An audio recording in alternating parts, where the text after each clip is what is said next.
What's up? We good, Mike? We are good, Ricky. Go ahead. Awesome. We're live, and of course, Ben leaves. But hey, thanks everybody for being with me. I really, really appreciate it. This was just an idea a couple weeks ago, and it's amazing how this blew up. And now we have a all-star team of alternative media. I think this is a topic that affects us all. For listeners who aren't aware of why we all came together, it's this idea of fighting back against censorship. Obviously, they've come together to fight against us. We all find our work super important, and we want to get this out to as many people as possible, and that's becoming more and more difficult. So during a Swapcast not too long ago, Charlie, Mike, and Sam and I all had this idea of getting the whole alternative media community together to fight back. And I believe in strength in numbers. I believe in the wisdom of crowds. I think that if we all come together, we can find actual ways of fighting back. We've all talked about censorship for a long time. We've talked about the issues of it. We all might have different opinions on how to fight back, but that's what we're going to discuss today. And I think that as a community, if we just focus on that topic, the idea that we all should have the right to spread our information, people should be able to explore ideas, any perspective they want, and go from there and let them to decide. And the scary part is right now, people are deciding for us what is truth, what can be heard, what can't be heard. So this is the idea of this podcast. Bring the community together. Let's talk about how do we fight back, all the different ways of doing that, different alternatives for alternative media. So first of all, I just want to say thank you, because this is never been done before. This is a historic night for alternative media and podcasts. So thank you everybody for joining us. Okay. Thanks for having us, dude. I love this. Yeah, I was on mute. I just wanted to say that everybody on here it's just amazing how many monsters there are in this chat. So many great researchers, so many great podcasters. And, you know, I watch your Twitters. We're either getting shadow banned, deleted, demonetized, and it just sucks. And, you know, I have relationships with a lot of you guys here, and a lot of you guys have some really amazing websites you want to do on your own. And I think that should happen. Just like, you know, David Icke, just like, you know, Alex Jones. But we need to find somewhere or come up with an idea where all of us can go, that we can all bring our fans and just be able to do what we want to do. Because if we each have a separate place, it just becomes, it's hard to round you know, YouTube was great for that. I think we need to just have a discussion about maybe is there a place we can all go? Everybody loves BitChute. It's doing better. I have a hard time uploading my videos there. I just want to say that I think we should all go to MySpace. I know it sounds crazy. It's worth $4 million. We could all try to make it happen. And I think the reason I like MySpace is because it's slick. Wherever we go has to be slick, because that's what attracts people. The shinier, the better. And I'm interested in hearing what everybody has to say. And thank you guys so much for doing this. I'm just going to sit back and watch. And I'm big fans of everybody. Thank you so much, man. I appreciate you all.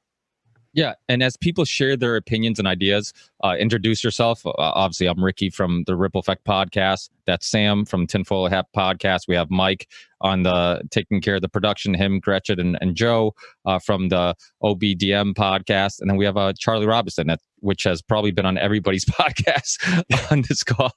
But yeah, thank you so much. Like Sam said, I think that's the idea that let's find a way where we can fight back, share our stuff. I mean, MySpace, why not? I mean, I guess we're a platform is a option we can discuss tonight. Something like having a website where you can get unfiltered, uncensored alternative media. I mean, obviously Google, iTunes, all the stuff censorship has been ruining all our algorithms and traffic or whatnot. So what do we do about that? Obviously we've all been discussing that. And I mean, I've heard complaints and I've been complaining myself, but let's finally do something about it and talk about it and come together as a community. Because the most important thing is, just like Brian Rose said with that David Icke interview, he doesn't have to agree with what he's saying to agree that he should have the right to say it. And that's, I think, the most important thing. So anybody want to start off with just kind of, Charlie, go ahead. I'll jump in just since we were going to introduce ourselves, the four of us. I'm Charlie Robinson. I'm the author of The Octopus of Global Control and the host of Macroaggressions podcast. And the things that we we're talking about, it's not just getting kicked off of social media and shadow banned and these sorts of things. We've all had experiences with that, but it goes further. We have issues with payment processors kicking people off. We have hosting sites like WordPress and Vimeo telling people to leave. GoFundMe is kicking people off. We have a problem with multiple levels here. And so hopefully tonight what we can do is we can come together, share some good ideas, because if this doesn't work, if we don't figure out something, the backup plan is that we're all going to have to come back and do this and figure out a choreographed dance routine. And then that might show them that we mean business. And I certainly don't want to have to do that. So let's get our asses in gear and figure this shit out. All right. Mike, do you want to jump in? Yeah. Hi, my name's Mike from the OBDM podcast. I will evaluate what everyone says. I guess my focus is tech, and any place where we do wind up going, if we do wind up going someplace like Minds or Gab or any kind, or even MySpace, we're still at the whim of who controls that, and then the costs incurred for monthly server and storage. So that's something that really needs to be considered. But I'm actually really interested in what James Corbett has to say, because he's been going on his own for a very long time. And I just really want to hear his opinion about everything that's going on, what has been said so far. All right. Well, thanks for that. Yes, James Corbett, CorbettReport.com. You might have heard of it in the past. Basically, my thoughts on this are that I am not interested in signing up to some sort of collaborative website where everyone will post, because to me, that's the exact opposite of what the internet is about. The internet is for having your own space. And I know that that's against the current of everything, every trend, the way that people use the internet even. I don't really care. I will say this advisedly, because I was not really part of, but I had a regular video series that I was doing for a certain website that will remain nameless for the moment, several years ago, that spun off into a different website. I didn't even join that website. I wasn't even part of it. But anything that anyone on that website said was suddenly coming back to me. Well, but you know someone who said this, and it's you, James. And I just have no time for that drama. No, the internet is for all of us to be lone wolves and to be more effective that way. Now, the only part of that is important is the ability to disseminate this information. First of all, they are going to eventually start coming after and censoring individual websites. And when that happens, we're going to have to go even deeper underground, which is why I think it's more of the decentralized technologies like IPFS and what have you that are going to be the answers to this, which 0.1% of the audience will have even heard of, let alone know how to use. But think about 25 years ago, 0.1% of the people out there had even heard of the World Wide Web or this, new internet technology. The cool people are going to go where the cool things are happening. And we have to make cool things happen and trust that people are going to follow us. Yeah, I think one of the things that Sam said when we initially discussed this is the fact that you have London Real, they have their own platform, James Corbett, you have, all these people who have their own websites and their own platforms, which is awesome. I completely agree with you. But I think it does become more difficult to get people access to this stuff, because a lot of people are still watching James Corbett videos on YouTube because it's easy, not because they like YouTube maybe, but because it's easy. Everything's there. They're subscribed to a bunch of stuff, and it's easy. So, that's, I guess, the only difficult. How do we bypass something like that? Or how do we improve on something like that? Maybe it is create another uncensored YouTube, which is a possibility too. So anybody write anything about who wants to jump in? Josh said float.app. I'm not sure what he means by that. Maybe he can speak to that. Yeah. So that's just one of the options. I mean, it's a good site to not be censored on. By the way, I'm Josh Sigurdsson of World Alternative Media. I've been censored for 10 years, but it's been getting really bad over the last, especially over the last 2 years. It's over the top, beyond anything we saw before, to the point where my videos are just getting deleted. And when you send them in for appeal, they basically just, within 10 seconds, they say, we've reviewed it. We have decided it is inappropriate content, whatever that is. So, it's more of an insult to the viewers at this point. And one of the biggest issues has been going to a lot of these alternative sites. People all agree with us already, and you can't really educate anyone that way. You can't really spread your message to people that way. You need people that don't agree with you, and that's important, though you're not allowed to be in disagreement with people on most of these mainstream platforms anymore. So I like float.app. That's flote.app. A friend of mine basically designed it around independent media's being censored, but not in a way to kind of promote one little echo chamber, but to be open for everyone, age 12 to 90, right? Something that everyone can join and everyone can have different disagreements on, but you don't get censored because there's no algorithm. So you cannot be shadow banned. It's just based on the demand of the individual, the person that's watching, the people that appreciate your content. So they can't shut you down. And they also allow monetization on content if you want that. Not everyone wants that. Many people just want to be viewer funded, and that's good. But there's incentive to get, independent medias on there and people who have independent voices. So I think float.app is good. BitChute, I hear what Sam was saying earlier. I love BitChute, but also it drives me insane because it takes sometimes like 6 days for a video to process, and there's no excuse for that after all these years. So I really hope they really build on that platform better, especially with the incentive of all of these people getting kicked off the major platforms right now.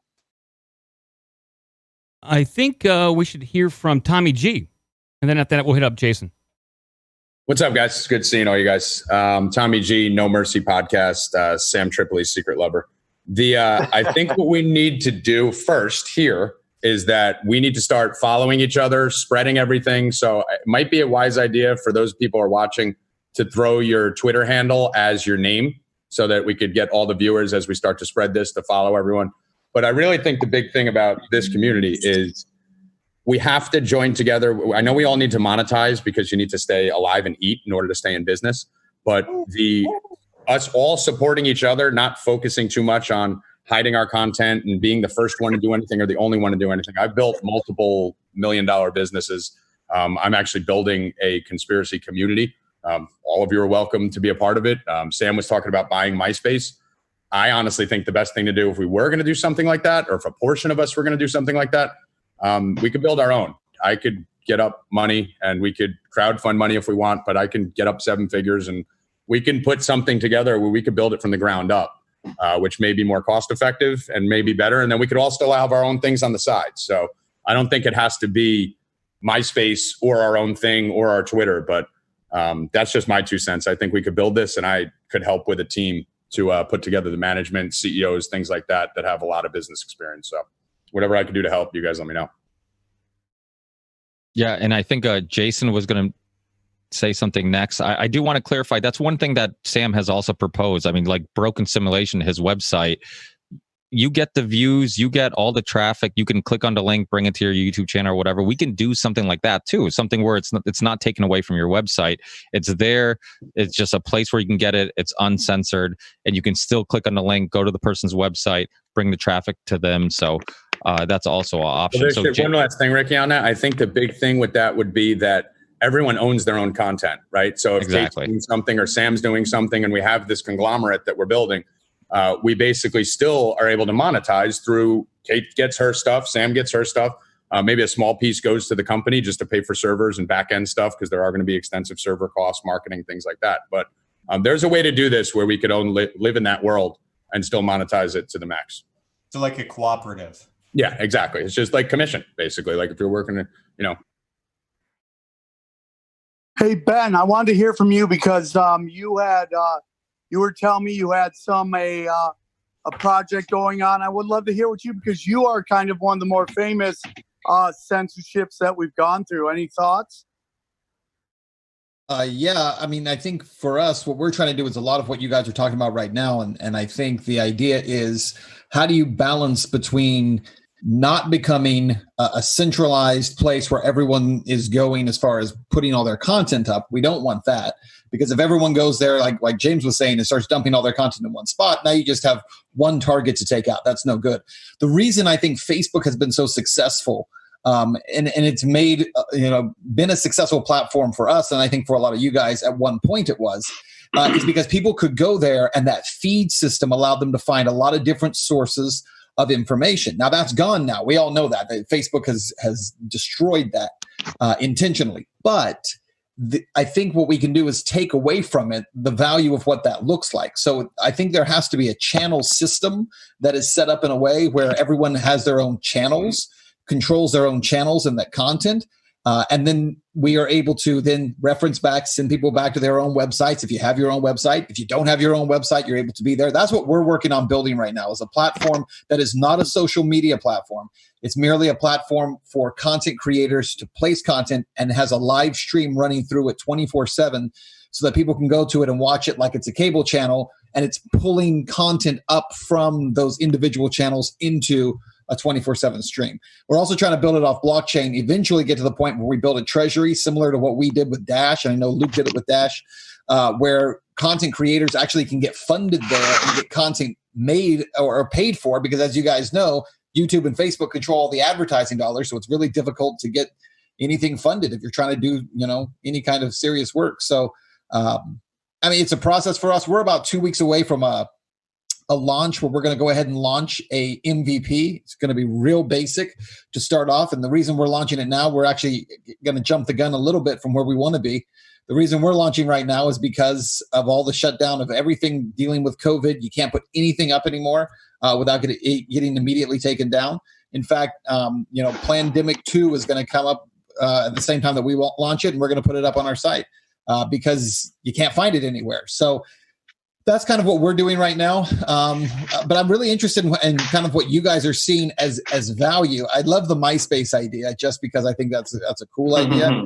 But it's pointless to put anything on MySpace right now. Unless you own it and control it, forget it, because they're going to do the same thing to you that everybody else is doing. I mean, you guys probably saw Candace Owens just got her GoFundMe taken down today. I mean, that's bullshit. I mean, why are you taking down a GoFundMe page for someone else because you're intolerant of her intolerance? It just doesn't make any sense at all. So anybody, Mike, have you been keeping track of who's next? Anybody say they wanted to jump in, added this? Yeah, there's plenty of people in there. I typed in there. I took the time to type in there. But and I was just bouncing off what James and Ben just said, and I agree with them. I come from more of a DIY kind of punk rock kind of ethos. We do need to have all our own feeds and spaces, but it needs to be fed into an alt media algorithm that one of us controls and builds. And we would have to be mindful of where that app lives. Like if it lives on AWS or DigitalOcean, it's got to be Dockerized and containerized. So if it gets taken down, it's easily put back up no matter what. So it can be moved around. But I'm inclined to, I definitely agree with Corbett and Swan on this one. I don't want to funnel everyone into one thing that can easily be shut down because that defeats the purpose. We're better spread out. Like if someone bombed this right now, they'd take us all out. So I'm trying to look in here. I think let's go to Tim? Let's go to Tim. Hey guys, can you guys hear me? Yes, we can. I'm sorry. Okay, sorry. Okay. Hey guys, it's Tim Pichot. I go by the Liberty Advisor. A lot of you might not know me because I got shadow banned right out of the gates on Facebook after about a month and a half of being on there. Reached about 10% of what the Russians did to try to help Trump at the time, and then got completely, over 99.9% shadow banned. But I've done a lot of videos with Luke and also Josh Segerson, so that's how some of you might know me. But I'm glad that James had brought up IPFS because ultimately, the last person was just talking about if we have this on AWS or have this on different, what the underlying architecture is. And just remember Gab was using Microsoft's Azure cloud and they took them off from Microsoft. And so by having something like IPFS, interplanetary file sharing system, it can be the ultimate backup solution because right now, if you want to watch the Plandemic documentary, the only way to do so is if you type in like Freedom's Phoenix IPFS or a Plandemic space IPFS, you get the feed from Ernest Hancock, who's been way ahead of a lot of people on this. And so essentially what you're doing with IPFS is you're creating one copy on your server, but then let's say if 1% of our fans also created their own nodes or servers, then if they go and take me down, well, then it repopulates in all these other places. And so in terms of having something that's uncensorable, it's using blockchain technology so that way you can't actually stop it. And I really would say that, having some of you guys interview Ernest Hancock on this subject would be probably a very good place to start because he's been working on this for years. And some of his funders are the people that funded the pandemic documentary. And it's no coincidence that the only place it's not taken down right now, if you want to go see it, that hasn't been able to be taken down is his copy of it, because it's through this IPFS network where we each have our own node. But if we each try doing it individually, it'd be very hard. But if we have just a tiny, tiny, tiny percentage of our audience who are tech geeks and like what we're doing and want to support what we're doing, we'll create a system that they can't shut down every single person. So it's creating almost like this Tor type network where you can't. And there's maybe James could probably explain this probably even better than I could. But I think that if we're building something on top of somebody else's architecture and they just pull the architecture from us, whether it's AWS or Microsoft's cloud or whose ever cloud, that's going to be the next attack vector. So we need to be, cognizant of that right out of the gates. Yeah, no, I agree. And does anybody want to expand on that? Or if not, then we'll go to, I think Mike suggested Jason Burmis. Yeah, I'll jump in. Where are you? You want to jump in? Right here. Jason Burmis, good to see everybody. First of all, I got to agree with James also on the fact of decentralization, right? We kind of all have to do our own thing. At the same time, we have to take advantage of the technology that's in front of us. As terrible as YouTube is, it's the largest platform. I guess my biggest problem with that is the argument is still oh, well, let's make them a utility. They have to be a utility. Google's never going to be a utility. I mean, you got to understand they work with the government via NASA in artificial intelligence and quantum computing. I think, honestly, if you're going to get to the point where you want to try to break these companies up SEC style from old school, you have to point out the fact that they're not even they're not even tech companies. They're pseudo government organizations outside of this. This is the first and second largest search engines in the world and the largest operating system on these devices. So I guess what else I would say is I think a streaming network that would take all of our stuff and put it into, one long stream, as long as everybody's okay with that. I'm for putting up my stuff everywhere for free. I love people copying it. I don't care. I have for years. But at the end of the day, to make people aware of that, because we can't just all migrate somewhere, because as soon as something gets migrated to or created in the system they've already brought to us via this internet.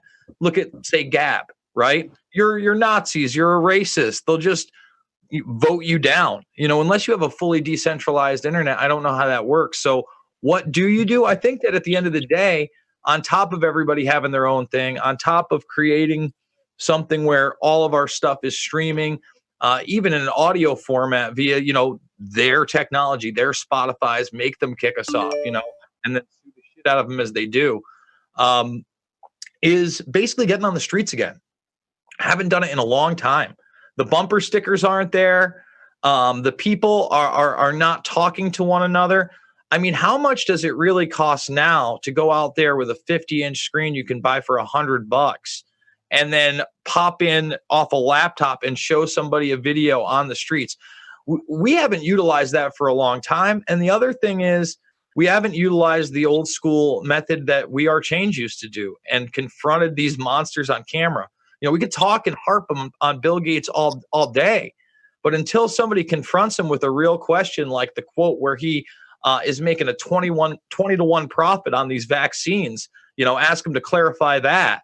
I think that we're not going to gain anything, because a video like that, if you had a video of Bill Gates commenting on that, looking uncomfortable, you could at least go viral on Twitter still, as corrupt a platform it is. You might not be able to go viral on YouTube as heavily, but you'd get there. So I'm just saying, man, we got to start getting back out in the streets the way that we used to do it, myself included.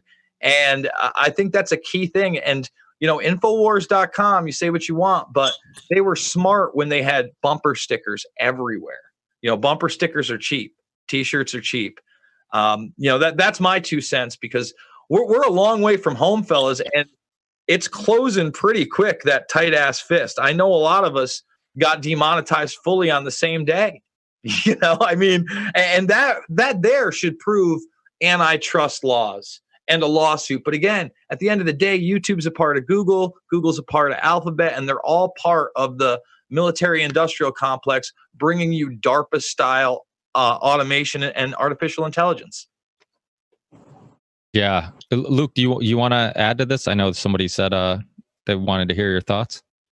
First of all, it's an honor to be joined by this sausage fest of virgin neck beards. We have It's two truly ladies an here. honor and pleasure.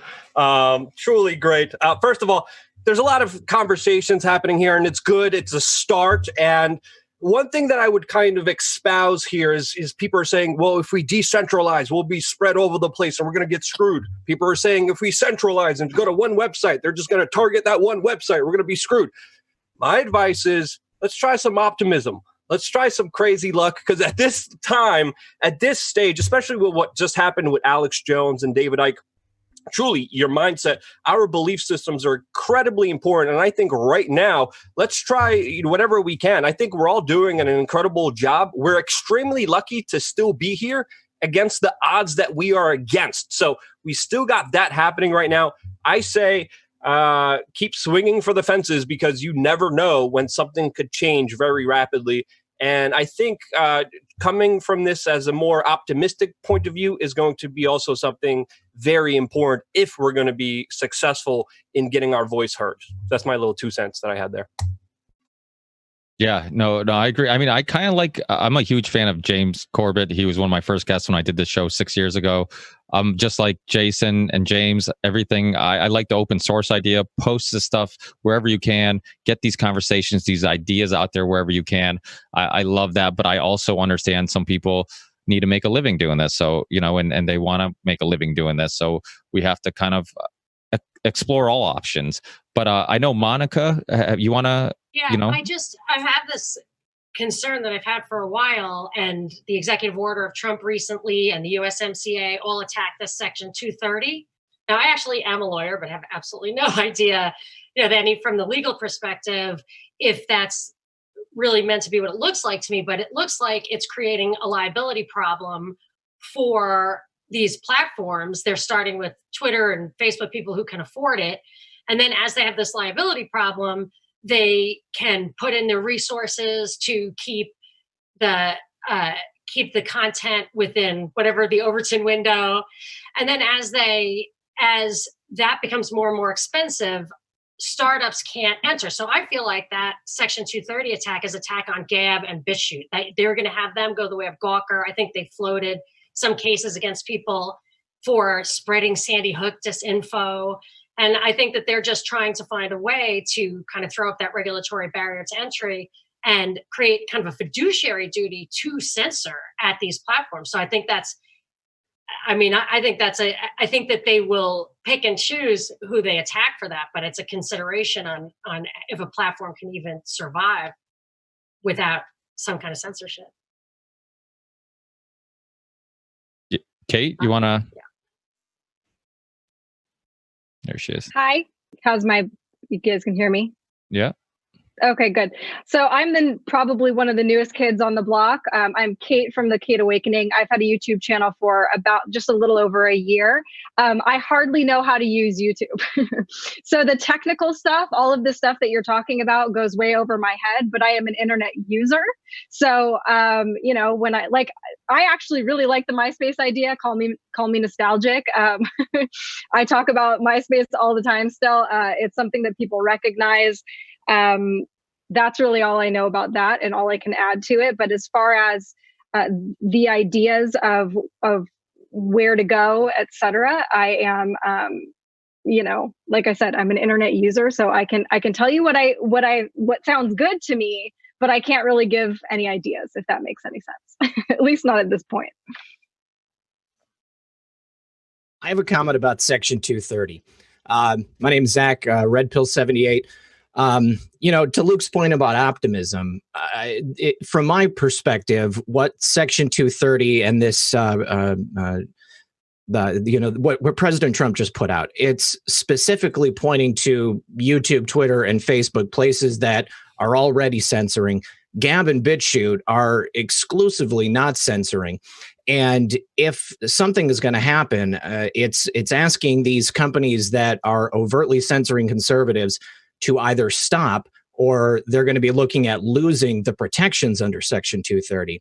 So I would be very surprised if that ends up being, like something that forces people to censor. I mean, I think that YouTube, Twitter, and Facebook, if they don't stop doing what they're doing, they're going to be cataloged as publishers and they're going to be treated as such. And I think that that's going to be a big monetary hit to them. So, I think that it's either going to force them to start acting fairly, or it's going to push more people to these other platforms that are not censoring right now. And I also think that Gab is actually working on some type of a video portal.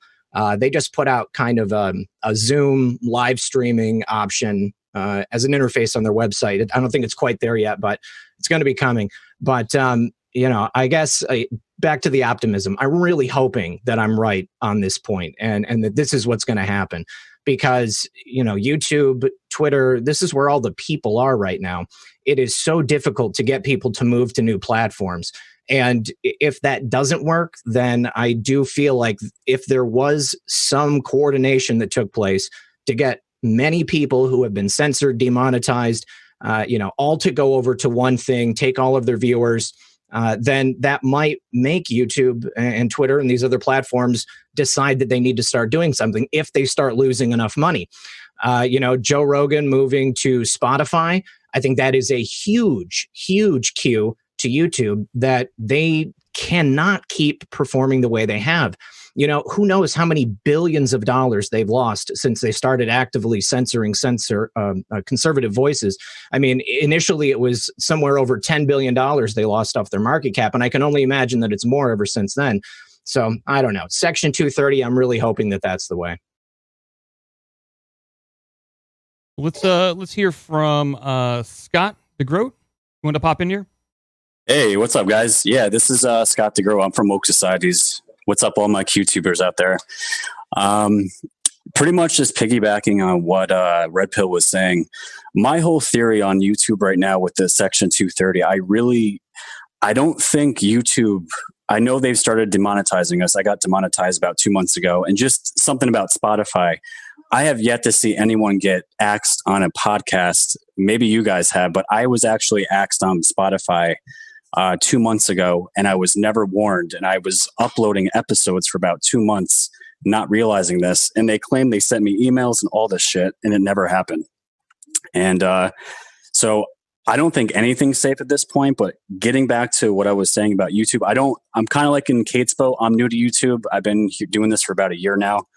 I don't know a lot of the technical stuff with all the computer and setting up sites and all that jazz, but just about Section 230, I don't think YouTube is going to start just deplatforming people. At least I hope not, because I think with what Trump's going to bring to the table, I don't think YouTube is going to want a line of angry people with lawsuits that want to go after YouTube. So that's just my 2 cents on it. I'm here to hear all your guys' ideas as well, but I just want to introduce myself to everybody. Again, Woke Societies, and I'm just honored to be here with you guys.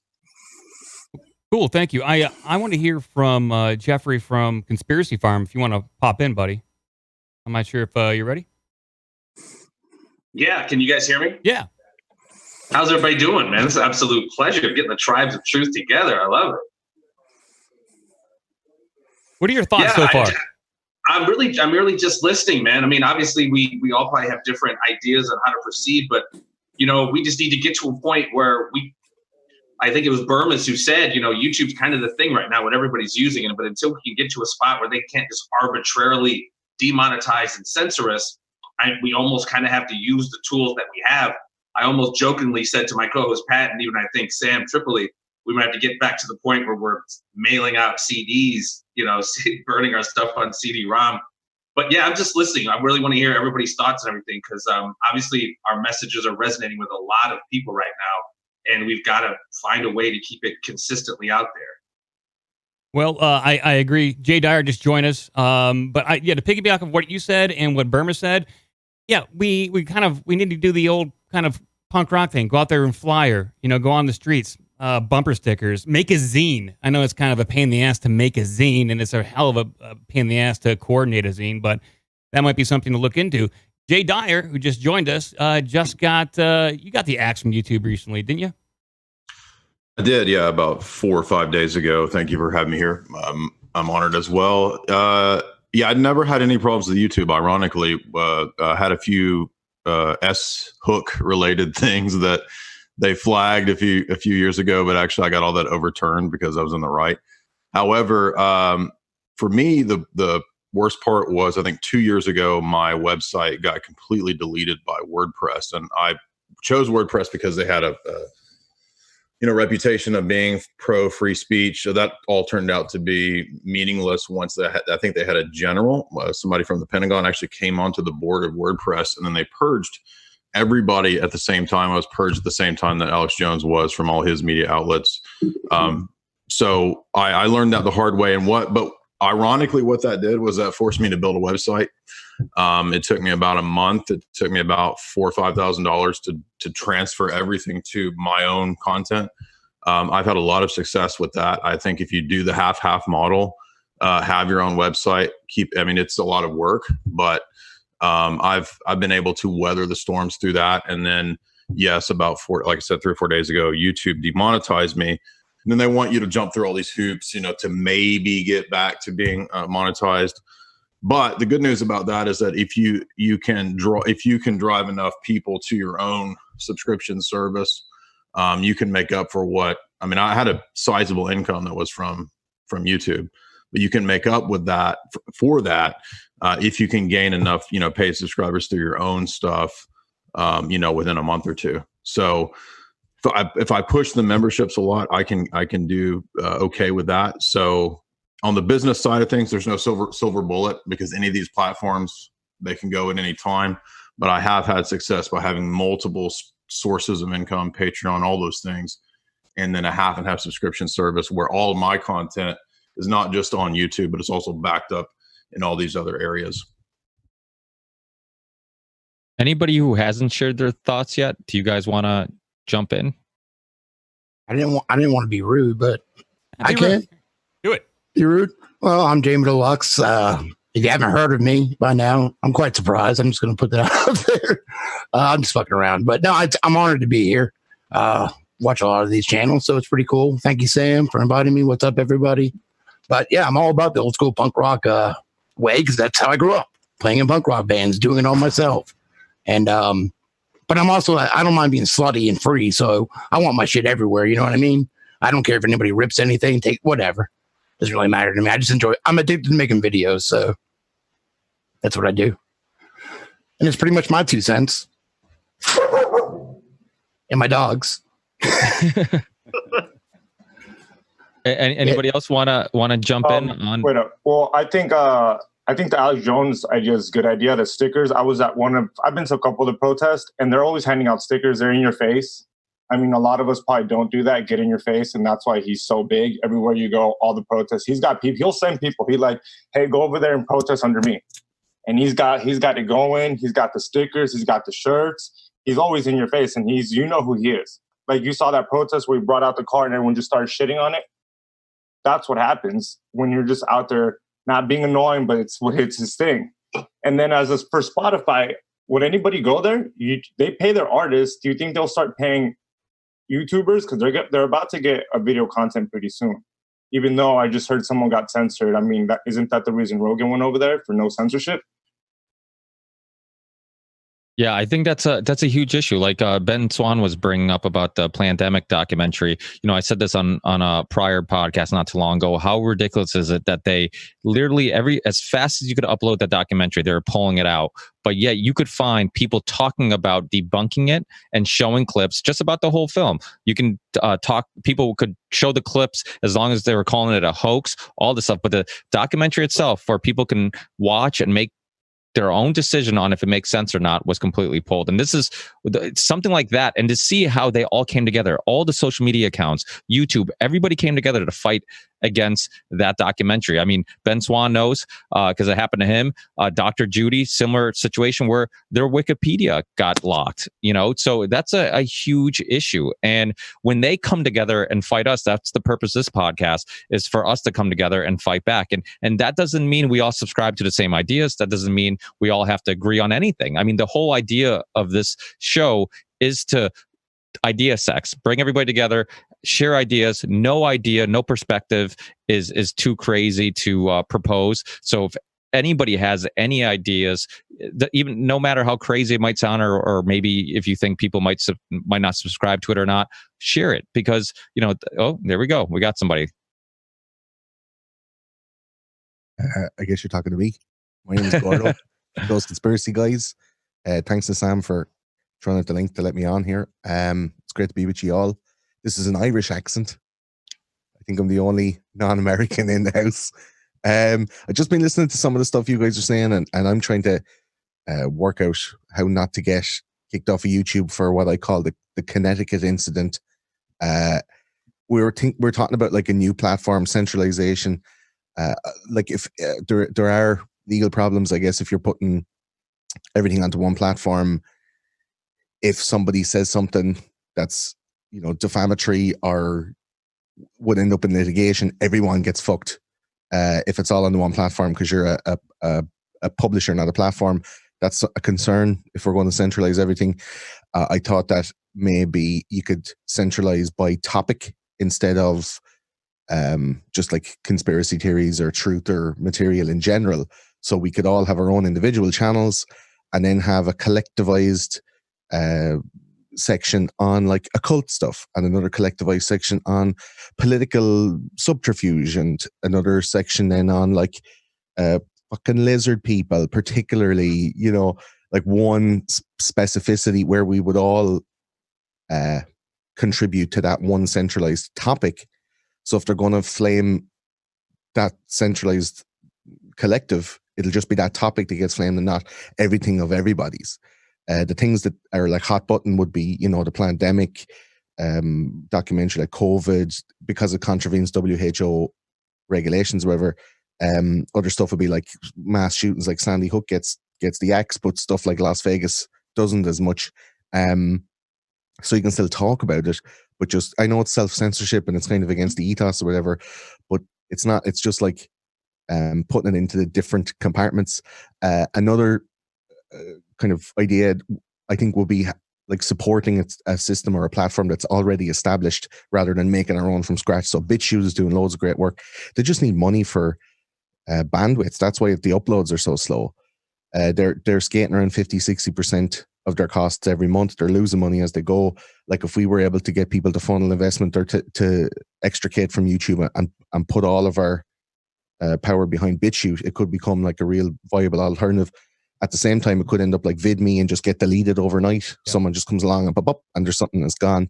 But Gab, Minds, BitChute, they're all there. They've done the work. They have a load of people already on there, and they've had loads of like press. So maybe like instead of starting something brand new, we could maybe support them a bit more. Another one would be the cross-pollination of all our audiences. So doing like swapcasts and stuff. Some people are into Q and they're like hard for Q, but they don't know anything else about any of the other stuff. And if we had audience cross-pollination. And then about Spotify, Joe moving to Spotify, it's not really about the censorship part. It's more about the DMCAs that he was getting spammed with. So like Universal Music Group and shit are coming in, and if you have like a micron of a song that's copyrighted, they'll just fucking steal all your money. ABC, NBC, and all the news networks were doing the same thing, so they couldn't show anything. Even in Europe, they have Article 11 and Article 13, which are link taxes and image copyright, where you can have your whole website removed because you used a part of an image that was copyrighted. It's bullshit, but that's the way they've kind of locked down on traditional media and newspaper content being taken. So if you take a clip from The Guardian and use it as a quote in your website, they can DMCA you to take down that thing. So it's all kind of EU is a little bit different. That's just some ideas. If you're going to centralize on a platform and make your own YouTube, also AWS can switch you off in the morning. That's just my comments. I have a list of them there. I put them in the chat as well. It seems that we got a couple different factions of people here. You got like Tommy G, entrepreneur, willing to build something from the ground up, and same Ben Swan who's already in the process of building something and launching something. Then you have James Corbett, Anarchist just kind of wants to do his own thing. I think he'll use something if it's available to him. So at this point, I mean, a lot of different ideas coming around. Is there anybody who Mike, has? let me jump in for a second. Sure, absolutely.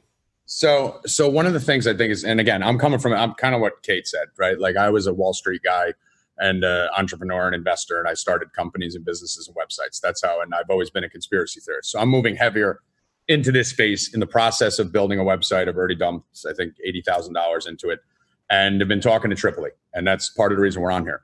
I think Jay, I think it was you, Dyer, who said something before about it doesn't cost much money to start a website, right? It costs like $4,000, $5,000. You don't have to do what I'm doing. I have a gambling company and a fantasy company and all that.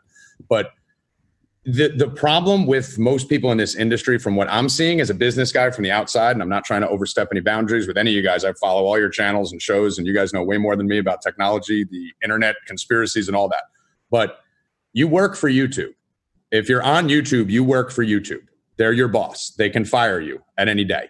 And everyone needs to be aware of that. So instead of just praying and hoping that Trump's going to do something or the government's going to step in or 230 is going to get wiped out, and I agree with Red Pill 100%. Like we all got to pray that happens. That, but I mean, how much shit have we been praying happens that, takes longer than we expect? So I think the number one focus for everyone on here needs to be start a website. I am willing to give my email, give my consultation, give my time. I just spent 3 hours on the phone with a girl I never met just to help her get her podcast off the ground yesterday. So I think that's a part of it. We all have different weapons here. Red Pill's got probably one of the most experience, along with a bunch of you in here, as far as being in this industry. Some of you have been censored and banned and been back. Monica's been kicked off the radio. She has experience there. So we all have different strengths. And I do agree, and I'm going to start some sort of community, right? It doesn't need to be the be all end all. Like Jay said, you could have a $3,000 website. That's j.com. You could be a part of the MySpace that Tripoli and all of us may do. I'll back it with money. We'll go do a GoFundMe. We'll do whatever we want. You can have your YouTube. You can have your BitChute. Like that's what we need to do. We need to be the virus. We need to be everywhere. And if you're relying on everything being on YouTube or BitChute or any of these other fucking platforms, you can wake up one day and lose all your money. True Reporting, Joe M. I mean, we saw Educating Liberals lose 500,000 fucking followers. That's money. That's money that he could bring in. And more than money, that's education. That's people that now don't get to hear his voice on Twitter. So one, we need to make sure that we push each other when someone gets demonetized. Some of you may have more followers than me in here. I have about 130,000. So if any of you ever get kicked off, hit me up, hit Tripoli up, DM me. I just followed as many of you guys as I can, and I'll follow the rest of you. But we need to really put the word out for each other. So whoever has the followers needs to push. Whoever has the tech background needs to push. And we need to just spread. So I do think we need everything everyone's saying, and it's not that expensive.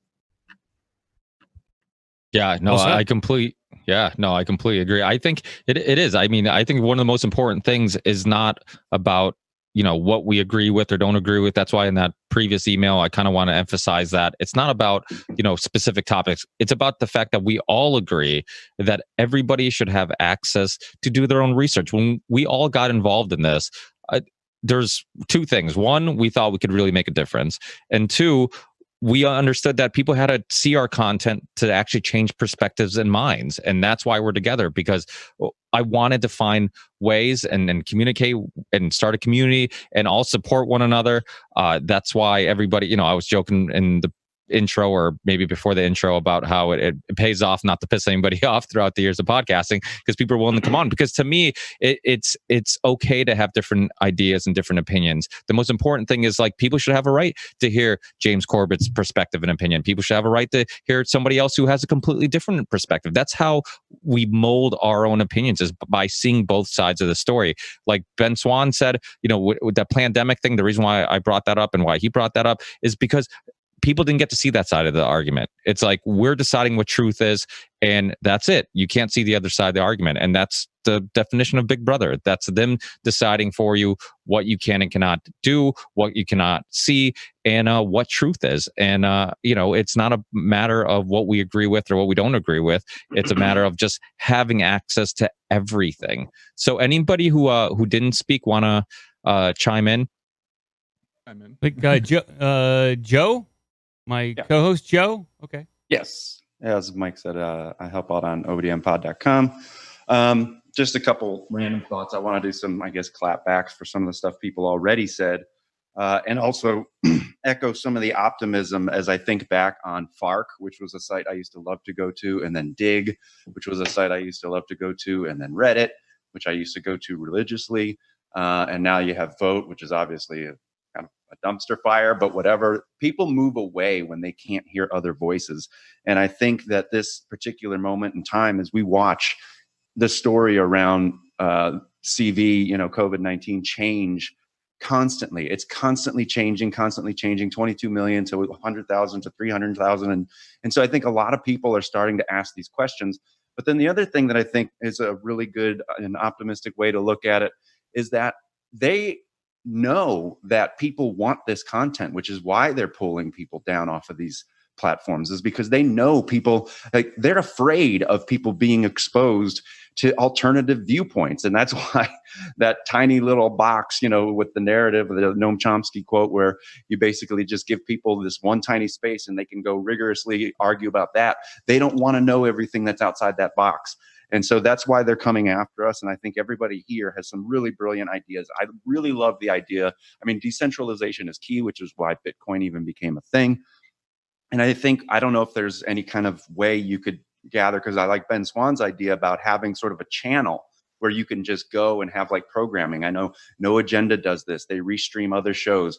James Evan Pilato, James's co-host, he has a stream that kind of plays content all day. And you'd be amazed. I mean, if you go to those channels, they are playing stuff that you're kind of, it's very sort of, nearby the subject matter that brought you there in the first place. And I think things like that, maybe there's a way you could, when you publish your podcast, maybe it automatically gets sent into, whatever platforms you feel like you want to participate on that are still viable for content like we create. But really, I just wanted to say hi, grateful to see everybody, and toss out a few ideas and kind of keep that optimism, because I do feel like, the 230 thing, that's a little strange. I feel like it's supposed to work in the way that I'd want it to work. Like, now Facebook is censoring exclusively, like people who want to protest the lockdown, pull those groups down. Like, that's crazy. They're obviously a publisher and not a platform. And so I don't know. I think there's a red pill opportunity. The more people who are willing to see it are going to want to flock to whatever kind of, either individual systems that we're all setting up, or anything that can kind of collectivize all that and stream it to where they can get content that sort of just is outside the narrative. So that would be all I'd have to contribute. Yeah, Ben, you want to chime in? Then we'll go to Fame. Yeah, I just want to say just a couple of quick things. One is, first of all, let me just say this as an open invite to all you guys. When we do get our platform up, obviously, we're not asking anyone to be exclusive anywhere. We can date other people, it's fine. But we would invite you guys, all of you, to place your content on our channel as well, and to be able to create channels for you within that. But I will say this, that the window is fast closing. We all know this. This is why we're here tonight, right? The window's fast closing in terms of having access to our audiences. And that's very frustrating, I think, for a lot of us, right? Because we've been building audiences for years. And first we watch the audiences become halted, and now we're watching them disappear. I have a fun little game I get to play every day where I get to watch myself rebuild Facebook followers that they're deleting this, to see if I can keep up with them, if I can grow as many as they delete from me. And so far I'm doing okay, but it's ridiculous, right? Because these people, I get messages every day from people who say, I'm not unsubscribing from your channels, I'm not unfriending you, but I can't find your content. And then I went to your page and I found out I'm not following you anymore, right? And I can watch and see all the unlikes that are happening. But here's something I think is important. In this group, just this little group that we have here, this is hardly a huge number of either podcasters or alternative media folks on this call right now. There's probably a dozen people here, and even among the group that's here, there's probably a couple million fans that we all have access to collectively, right? And if you think about that, that means that in a very short amount of time, we have a small window in which to convert those fans from existing platforms over to new platforms. But if we don't take advantage of that while we have it, we won't have it. So what I'm saying is, I do think Facebook, Instagram, YouTube, Twitter to an extent, all of those channels right now have to become almost teaser channels where we are using those platforms while we can to send people someplace else. If you're creating really good content and we can create alternative places to place that content, you don't abandon YouTube. You simply make YouTube a teaser. And so in TV, you run 30-second teasers or minute-long teasers where you tease people and you tell them, this is the content, this is the new thing that's coming up, and here's where you can go to watch it. And I think we need to use social media while it is still available to essentially immigrate and to move audiences not off those platforms. They're not going to leave YouTube forever. They're still going to go there and watch their favorite Twitch video, right? Or Vines or whatever they're doing there. But in order to move people, we need to be able to utilize, I think, some of that to get them up to other platforms. But we have to have platforms to get them to, because if you're just teasing people and trying to send them off into the oblivion, they're not going to go there. But I do think that we need to be careful about truly abandoning channels while even if they're not monetized right now, you're not making any money on them. There's still a value in being able to access audience that if we all just go someplace else are not going to be able to find us. They're just not going to be able to. So keep those channels active, keep them alive, and even creating, and I know this is going to sound a little crazy, but creating code wording that you use. Like, for instance, I can't put up anything about coronavirus or COVID, because as soon as you put up anything about that, as of right now, right, Twitter, YouTube, and Facebook and Instagram all immediately hide your post because you're not allowed to post about it. So you got to use other terminology to talk about it. But that's something that collectively, as a group, and involving others as well, I think there's a certain language that we can begin to adopt and utilize, and then we would have to be clever about it in terms of altering that language to try to stay ahead of algorithms. Anyways, just a couple of quick thoughts there. Yeah, no, I think we agree. I mean, even Rogan, who's going to Spotify, I believe he's still going to be sharing little short clips of his podcast on YouTube. So it makes sense. I mean, why not utilize it? Even if you just get a few people who get exposed to your work using that platform, it's still worth utilizing. So I completely agree. Fame, you want to jump in? I know you wanted to. Oh, yeah. Thank you for being here. I'm Fame of the Block is Hot podcast. My co-host is going to be joining us later. Essentially, what I was going to get at is kind of what's going on right now. A lot of our platforms, we shouldn't be an echo chamber where we're not, shouting out other channels that may have similar or completely different opinions. That's the beauty of being here right now. I can say that, someone may hate me and love Ben Swan. They may not agree with Ben Swan, but love Sam Tripoli, and things like that. But the fact that we all can come together and discuss different opinions of ideals and support each other, because at the end of the day, we all push the same message. Get out there and do your own research. It's a shame that, you see the mainstream media fighting and bickering between each other when they're supposed to be giving us the information. We're supposed to, in theory, rely on what they're telling us if we're not going out and doing our own due diligence. So, I mean, seeing channels like this come together and kind of using, like Ben said, use YouTube as just a platform or a preview, because that is the big dog. Like, no one out there is bigger than YouTube. So it would be foolish to just abandon it and give up all the hard work that you've been putting in. So that's just kind of where I am. And just kind of also, I've noticed that a lot of people don't like to hear conspiracies because they think of it more doom and gloom. But me, I kind of look at it is more of like, conspiracies are more entertaining than what's being put out on TV. And we're seeing it all in front of our eyes in real time since, we all have access to social media. So instead of trying to make it doom and gloom, we can be like, hey, this happened back in the 60s and it's kind of repeating itself in the same cycle. Maybe that was a part of the MK Ultra program that they had, and then kind of try to equate it to what's going on so that it's not like, oh, you're powerless to what's going on. It's no, you can catch it and ride the wave and kind of avoid what's going to happen in the future. And, but that's just my 2 cents. I'm curious to hear what everyone else has to say. Who do we say? Are you waving, Jeff? Or yeah. Hey, can I?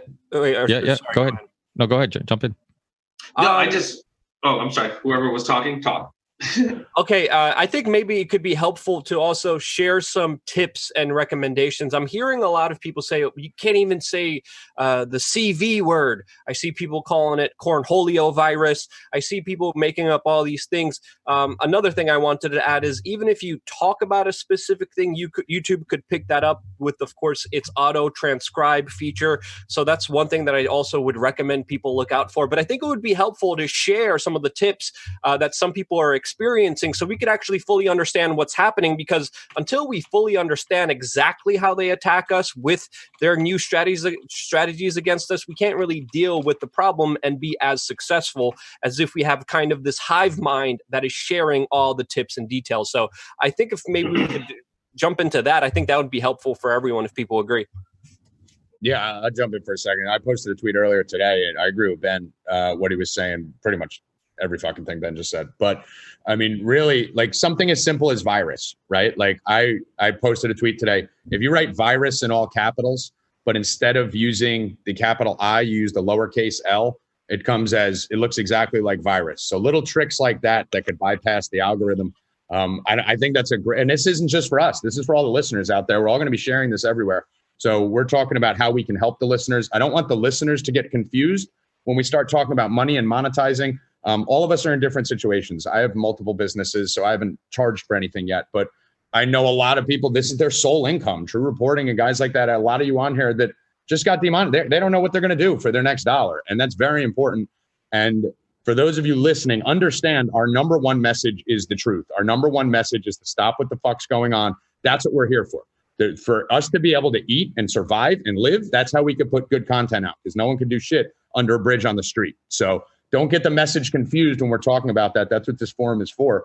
But I think I agree with you, what you said right there, Love. Like, take 2 minutes and everyone give some tricks as to whether it's the virus emoji. A lot of you guys know technology better than me. Are they tracking the virus emoji? If you use the capital L thing, does anyone have any, tricks that we could use? Well, I mean, if I can just hop in for a second, I've been trying to do that for years. I've been changing up words and all that kind of stuff, and eventually it catches up with you anyway. I mean, for years I've been trying. Well, recently COVID-19 instead of COVID-19. Everyone knows what it is. Or if you just say the illness or something, yeah. But the problem is it eventually catches up to you. If your channel is targeted and shadow banned, no matter what words you use, you're going to be shadow banned. I mean, I've seen some channels that have been quite successful in doing that for a few years. But if you say something that pisses certain people off, eventually they're going to come for you. All it takes is sending in a couple videos for review, and then you're on the radar at YouTube headquarters. They're looking at your video. They know that you're saying things that the company doesn't want. They put you on a list, and then eventually they end up demonetizing you, like they did myself. After years of getting around these little words, it worked successfully for about 2 years. But we're in a different era now where YouTube, they go after your channel, your name. The name of your channel is a keyword. You obviously can't change the name of your channel in the middle of whatever you're doing. You can't change your actual legal name. You can't. They have algorithm on YouTube or AI that spots your name or words that you speak in a video, so they can catch all of that. So after a while, it seems futile to be trying to find ways to change words so that you don't get caught, because at the end of the day, every single one of us on this stream right now are going to be taken off of YouTube eventually. And I mean, my whole thing is, do we walk away and bring a bunch of our audience, or do we disappear and our whole audience will never see us again because they don't know where to go? And I think it's really important with the combined audiences we have here, millions and millions and millions of people. If we were to just stand up and say we're walking away, now I know a lot of people who've done that and have lost their entire audience because of it. We have to be careful with that. But if we were all to walk away, we could lose half of our audience, but we'd be growing on another platform, and that could turn into something much better down the line. It's a long-term goal rather than right now, am I going to get monetized, or if I'm going to get shadow banned if I change the word coronavirus? I just don't think long-term that's a really good way to go. That's just my personal thoughts on it. Yeah, no, I can say something. Yeah, no, go Wait, ahead. actually, I wanted Jeff from Conspiracy Farm has had his hand raised for a little bit. And so I'd like to go to him. Then we'll do Red Pill, and then everyone else. Well, I'm just trying to keep up and take notes. But I mean, I think a lot of us need to stay consistent with a lot of the way we look at geopolitics in the world, and not approach it with this Pepsi challenge of it has to be this or that, this binary thought process, because a lot of the ideas I'm hearing from you guys definitely can work. It doesn't have to be necessarily one thing. We just got our show on Dish Network, Dish TV. And we can add a lot of these shows to that channel, where you just go into Dish Communities, punch in the name of your show, and people who aren't necessarily internet friendly can still have access to our content. As far as Swapcasts, I think Swapcasts are hugely important to supporting everybody's stuff.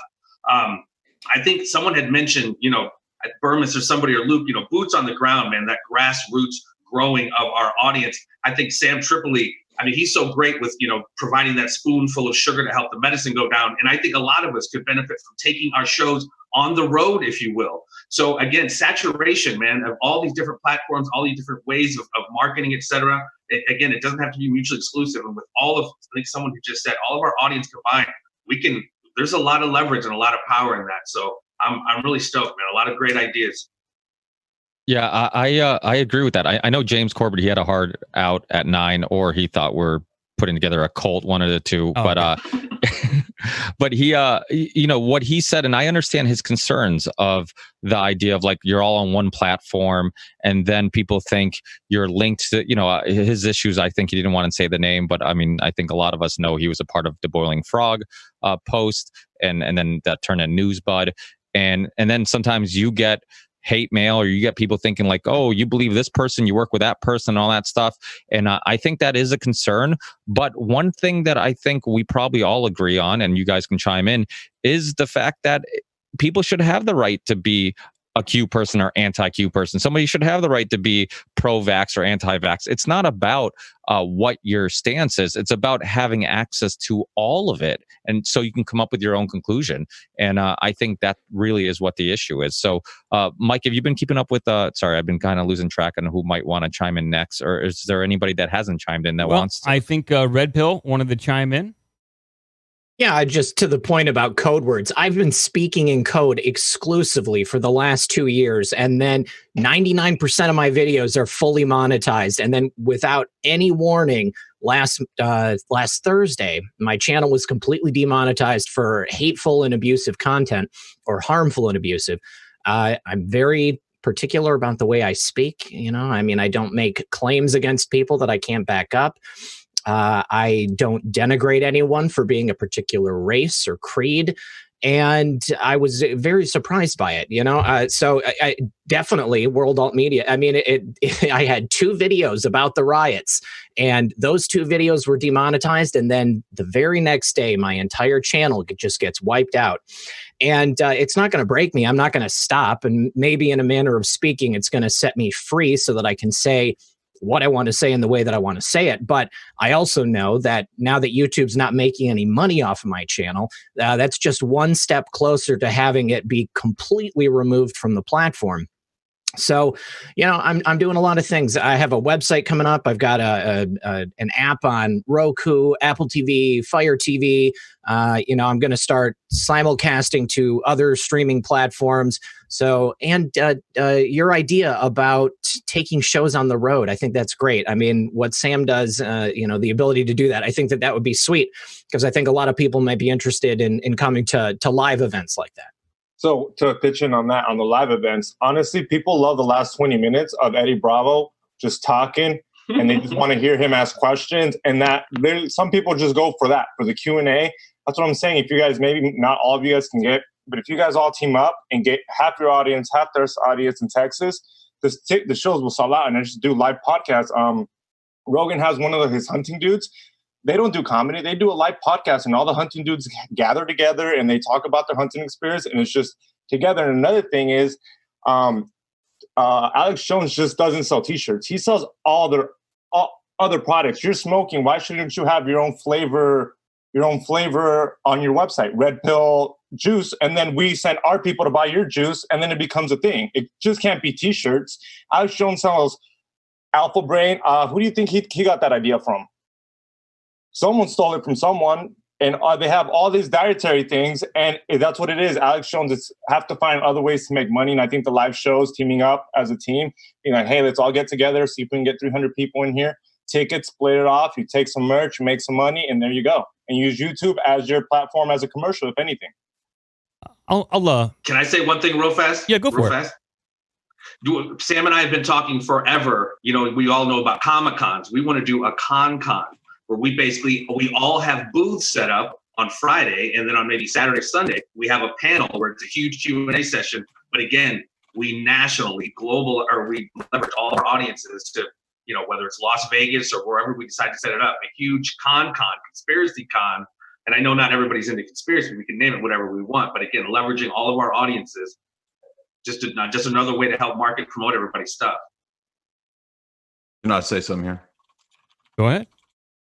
Yeah, so you can do a lot of good with conventions. I've done a lot of conventions over the last 5 or 6 years.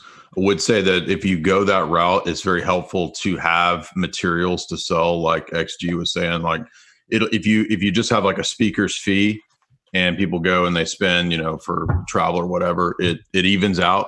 So you got to have a book, you got to have the stuff.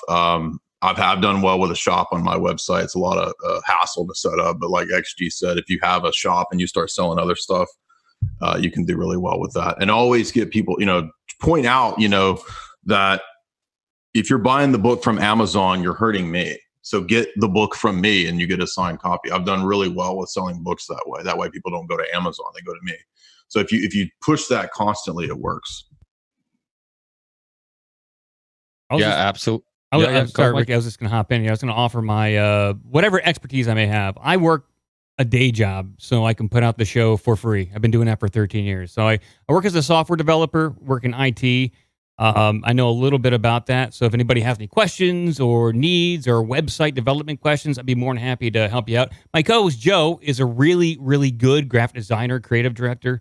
And he can definitely help out with branding. I don't want to volunteer you, Joe, but you're a nice guy and you seem to be very willing to help. So we work day jobs so we can goof around and do a podcast and have fun and meet like-minded people. And that's all I care about is getting stuff out there.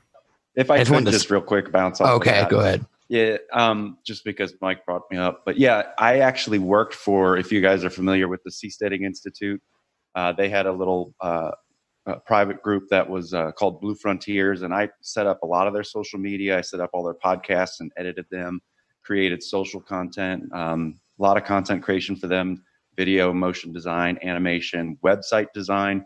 So a lot of that stuff is in my wheelhouse, and I work for whowhatwhy.org, which is Russ Baker's outfit. It was a volunteer effort. So any of those sorts of services, I would encourage anybody who needs some support in that way, feel free to reach out to me. I love doing it. So just putting it out there. I was going to offer my expertise too, because I'm also a graphic designer for a day. Yeah, that's right, yeah. And a photographer too. But yeah, and DIY everything. If anybody ever needs anything, I'm always been just willing to help anybody that wants to do, because it's not a competition, it's a collaboration. Yes. So yeah, anything anybody needs, I'm always willing to help. Just might take a while, but I just wanted to jump in and ask, you guys are predominantly on YouTube. I'm coming at it from like almost strictly a podcast and standpoint. So I put out audio. I do film the shows and put them up for as video options for people to watch, but it's like predominantly consumed as an audio. So is it self-censorship that's a kind of a stopping point for you guys? Like, because it seems that the only reason that you're getting demonetized or getting stopped off YouTube is because of the certain topics that are talked about. So like, could you just not talk about them on those platforms and say, if you want to hear more about this, go here? Or just like extricate yourself from YouTube altogether and put up just clips? Say if you have a 20-minute video, put up a 2-minute video and go off the rest. You want to watch the rest of this, go on to BitChute. Because it seems to be the topics. Like, you're already demonetized. YouTube are wasting bandwidth by hosting your videos. So they don't want you anymore. Like, it's the beginning of the end. They don't want you to, like, I do podcasts that are fucking 7 hours long. No joke. Like 7 hours, deep dives. Like, people are fucking coming out panting, dehydrated and shit. Like, it's serious, right? And I put that on YouTube. It's like 130 gigabytes of an upload file that gets like crushed down. 700 or whatever that is, like 400 minutes of a video. It's fucking bananas. So YouTube do not want me there. Do you know? So like, I'm going to put up clips and do what Joe Rogan's plan to do. Go on Spotify and host the whole thing and just put like teaser clips.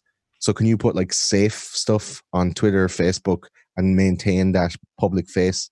A second idea that just came to me is that if we make a Linktree link or some kind of a multi-link, that it's just one link, and it's because you guys are saying that people were going onto your YouTube channels and they were becoming like mysteriously unsubscribed, or that's happened to me on loads of I follow all y'all mostly on YouTube, and it unsubscribes me. So to put a link tree in every single like podcast episode, every single video description, and say like, if you want to reach out to other people in the community, click this, and then on the link tree, have it set up by topic or by author, and say like, if you want to get more from, you know, Jamie Deluxe, you want to get more from Tommy G, hit that, and it brings you to their website or YouTube channel or subscription tree or whatever.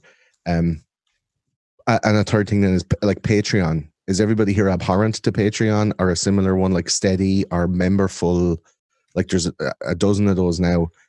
I know it's kind of like the same as YouTube where you're beholden to their sensibilities, and if you do a Lauren Southern and you go on a boat in the Mediterranean, they'll kick you off. But like they've only kicked off like 2 people ever very publicly. It was Lauren and Sargon, and there was fucking uproar about it. So is Patreon something that you wouldn't think about doing to monetize your shows? Sorry, that's it for me. If I can jump in, Greg Carlwood, the Higher Side Chats, thanks for having me. Gordon, that is a great point.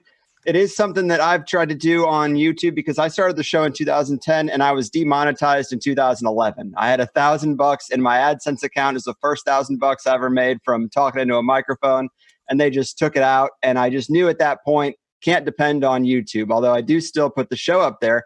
But once I got kind of taken down and put into timeout where I couldn't communicate with anyone, I couldn't upload anything, I then came back and I started putting up a little commercial basically in front of the show that says, hey, YouTube has already screwed with me. They're going to continue to screw with me. Shows that are particularly hot topics, they're not going to be uploaded here. So if you don't want gaps in the archive that you know of the show you like, then you're going to need to go to my website. And I haven't really exercised that. I kind of just put it up there so that anyone knows that at any time we could get removed. And the most recent show I put up is the first one to get removed in a long time. And I kind of knew what I was doing when I put Plandemic in the title. I really thought about putting X's instead of the word. And then I was like, whatever. And, it got taken down, but I didn't get put in timeout or anything. But I do think that's a good idea. I think what I try to do is, yes, I'm on YouTube, and it's a great way for new people to find the show, but it's not the way to get the show every week. And I try to put that commercial in there so that it is the least convenient way. It's the least convenient venue to get my show because it has this 45-second ad that I hope you're sick of hearing by now. And hopefully it coaxes you into listening in some other fashion. But even when I do get removed, like this most recent example, I say, hey, this is just YouTube. This is a small part of the operation.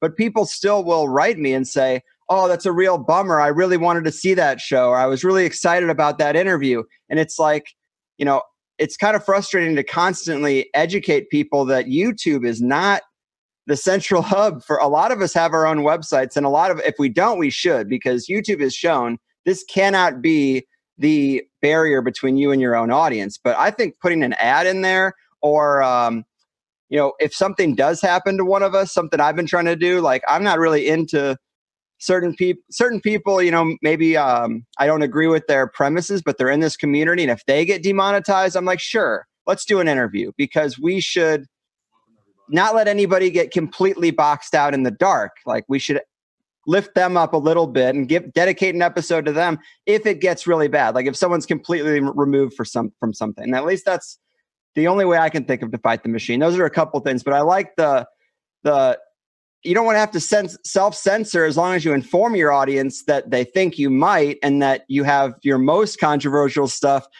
on the platforms you control. I think that's kind of a wise way to fight back. Before you go, Greg, like you have a whole monetization system for your Higher Side Chats Plus that's like super functional.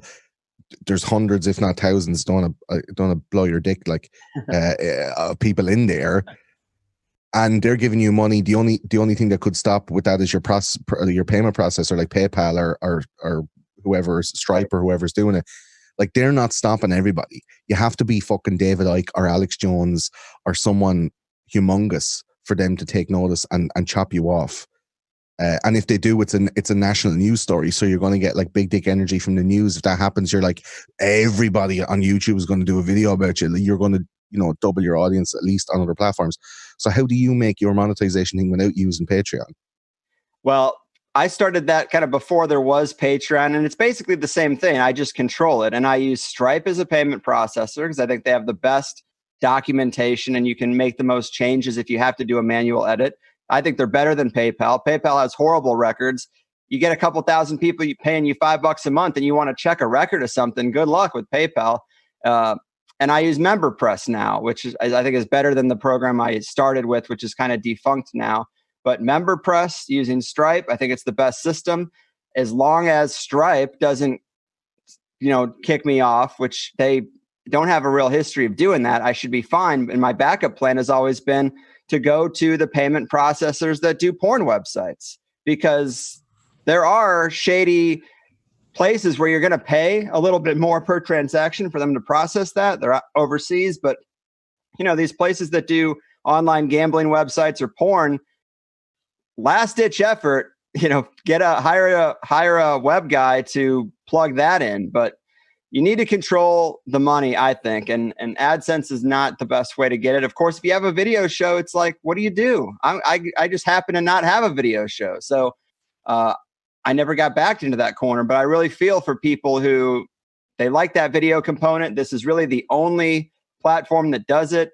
I do agree Patreon doesn't have a huge history of messing with people, so maybe that is reliable. But I would say try to build your own Patreon through a website you control, use MemberPress, and use Stripe, and you probably won't have any headaches. Also, sounds like Greg is trying to get us all on OnlyFans. Yes. By the way, all my tights pics are on my OnlyFans. For all you guys that want to see me in my yoga pants, go to my OnlyFans right now. No, one thing that Greg said that's absolutely spot on is that when you do get a membership roster, I'll tell you this from one of the problems I had when I got deleted. Be sure and keep a record through.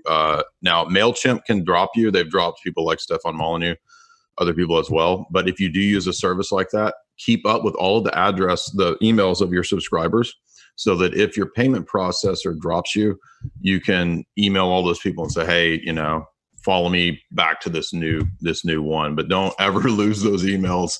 That's very key. Can we at least acknowledge a small moral victory that the Facebook content moderators have filed a lawsuit against Facebook because they have PTSD from having to watch all of our videos? That is Hey, can I just say something real quick? If anybody needs processing, credit card processing, one of my best friends has his own processing thing, and he's all about that action, and he's not going to drop you. And he loves the outlaw stuff and the gangster stuff. So if anybody needs any kind of credit card processing, just let me know and I'll put you in touch with my buddy. He's really good, and dude, he takes on everybody. As long as it's legal, he'll do it. You lost me there. Like, it's about money at the end of the day. You guys have YouTube channels and you're not making any money because you're demonetized, and eventually you're going to get squeezed out because of the content. So why not consolidate? If people have signed up to come onto Patreon, I've 1,700 people on my Patreon. I think Isaac Weiss helped us here as well. He's got almost 700. I don't know who else is out. If you're on Patreon, it's super fucking easy to go bop and slap $2 over to somebody else who's a similar creator, especially if you're getting extra stuff. You're getting little clips on YouTube. If you want to see the full thing, pay for the Patreon. If we all decide to go on there, Patreon can't kick us all off. I know it's back to the same problem of you're beholden to a platform, but it's just trying to consolidate everybody into the one place. Is Patreon for monetization or that kind of membership thing, is that apparent to everybody? And if anyone here has a video channel, y'all should have a podcast audio version, and you can just bop dynamic ads into it and just make money while you sleep. I think that's a really good point to try to consolidate things, only because I know me personally, I don't like having a lot of different companies that have access to all my information for my banking stuff. So, I mean, knowing that a lot of us in this community are on the same platform, even though it is kind of being on YouTube again, it lets people know that, hey, so some of my favorite creators are all using the same platform. I don't have to have a BitChute, or I don't have to have other type of payment platforms to support them. And I know a lot of people people want to support us, but if they're having to constantly change, it's like some people use Cash App, some people use Venmo, some people use Zelle, and it's hard to transfer to someone who doesn't want to use the same thing you're using. So maybe if we did kind of all come together and say, hey, this is what we all want to move to kind of make it easier on our subscribers and fans. Or the ultimate thing would be a conspiracy Netflix type thing, like Gaia. That'd be dope. So I think that's really if I could jump in for a second, Yeah, just because I think there's one big elephant in the room on the platform issue, right? We're all going to move to a platform. Well, one thing is there's only 3 platforms that let you reach people from your phone live, right? So reporting on the ground like Dan Dix or Luke, I think he just left, but the type of things that he does, right? Or even myself at times are not available on any of these alt platforms. So even BitChute, you can't go live from your place, right? Oh, Luke is here. I don't see on the thing, brother. But anyway, you can't do that kind of on the ground journalism. And when you look at the 3 platforms you can, which are Facebook Watch, YouTube, or Periscope, aka Twitter, that's where you can reach tens of thousands, if not millions of people, at a live rally or whatever. And I think that's really important. So the idea that we're just going to migrate and not use the tools in front of us, I think is a naive one. And then you go to the censorship aspect, right? Because of words and code words, they never really work out. I mean, we also have to be very cognizant that even pre-COVID 1984, we lived in an era where they were pulling videos of congressmen and senators for saying Erica Caramello Bar's real name. And that's a government hearing inside a government building that everybody should know about. So again, man, I think that the on the ground grassroots stuff, I think a centralization of even a network of an RBN or a GCN old school radio network that's a podcast network where we're not beholden to the FCC rules and people can just take our videos, with our permission, of course, but mine whenever, and make them into a streaming audio loop that go out there. I love the fact that people are getting on Dish or DirecTV. I think traditional methods are also really important here because they may be able to get more people at this point than the technology methods. Unfortunately, I look at my demographic. I mean, I'm old. I'm 40, sure, but I have so many more people that are in that 35 to 60 bracket than anywhere else. So, I'm not saying we need to reach the same people, but we need to reach as many people as possible, and that's why, to me, a migration to another platform is just not a viable answer when news moves like that. And how long does it take you to shoot a video and then upload it, right? Especially if the bandwidth's not there. It's so much easier to flip that switch on your little phone and shoot in 1080p and show the world. Just my 2 cents. Yeah, I want to jump in for just a couple things here. So first of all, I run a gambling company and we do millions. So we have a lot of eyes on us, right? So we use WooCommerce. So I don't know if any of you guys ever used that before, but okay, Red Pill, you have. So WooCommerce is very friendly. It's very known in the gambling world, gambling conspiracy porn. I know we joked about it, but it's really all the same thing, right? Those kind of edge fringe industries. So WooCommerce is one, it's WOO. Another thing is, I don't know if anyone has any input on this, but one thing I did prior, not on YouTube, but on SiriusXM. So when I had a show on there, we weren't even allowed to curse. So I would kind of tease what I was doing on there and then send them to my site. So it kind of goes back to the building of the website for just a few $1,000s that Jay was talking about earlier. Jay, you might have some input on this. I saw you right in the chat, but I haven't started a YouTube channel yet. I'm probably the only one on here that doesn't have one. And the reason why is because I'm assuming with my crazy fucking ass, it'll get pulled down in 3 seconds. So I've just been avoiding it until I see how this 230 thing goes. And then if this ends up working out well, then I'm going to launch and just risk getting black. But I think what you could do on YouTube, at least a model that I'm looking into right now, is start your YouTube show, title your YouTube show safely, talk generically, don't cross any lines, don't even toe the line, don't come near the line, and then move them to your website. So tell them if you want more. I know a lot of people do Patreon. I don't know if that works well with you guys or not, but if you have a website, you are the platform. So I know everyone keeps talking about moving to another platform. You're just going from one overlord to another. And listen, if we all run to BitChute, I guarantee you they'll start attacking BitChute, right? So, but if we are the platform, if we are the network, then you have a thing. So have your own little network, have your own little j.com, kate.com, cost you a couple grand, start the YouTube show, Do a little bit on there. Don't go over the line. Don't curse too much. Don't play videos. And then when you go to your website, you can pretty much do whatever the hell you want, because you're probably not going to have hundreds of thousands of people on there, and you're not going to be on the radar. So you keep YouTube happy. You don't need to have a Patreon. You can, that's fine. I don't have one, but you can have a subscription service on your site. Just call it, Kate Gold on the site. And they have a $5 a month, $10 a month that they pay to you on your website through WooCommerce. And that's where they get all the VIP. That's where they get the uncensored. That's where they get the hardcore. So that would just be my 2 cents on doing that to kind of stay safe on a platform like YouTube. Red Pill and others probably have better input on that than me. And I do want to point out, I mean, this is a really good opportunity. You mentioned the kind of a cooperative before, and someone mentioned Gaia earlier. And I think it's a really cool idea to have something that's free. However, you can pay to have no ads. You have a different ad network or something like that. And then the money is allocated to people based on the viewership of their show on this network. There's a lot of incentive, because with all of our audiences combined, you get a whole bunch of people to intermingle with each other's audiences, reach new people. You have a whole network of different creators. And then you have a show on there, and if people want to watch it, they don't have to pay to watch it. However, there might be some ads. It's like YouTube Premium or something like that. And again, it's a cooperative. So you have control over your own shows. No one is going to force you to do anything. And also, I want to mention that CRTV a couple of years ago did that kind of same thing with a bunch of conservative voices that were basically muzzled on YouTube. And they ended up selling their company for something like $300 million to the Blaze. So, I mean, and I don't do this for money, but if we were able to gain that amount of security in what we were doing, we wouldn't have to be so worried about being censored, because we would be hard to stop, basically. We'd be, quote unquote, too big to fail. And I think that would be very helpful in being able to get our messages out to new people.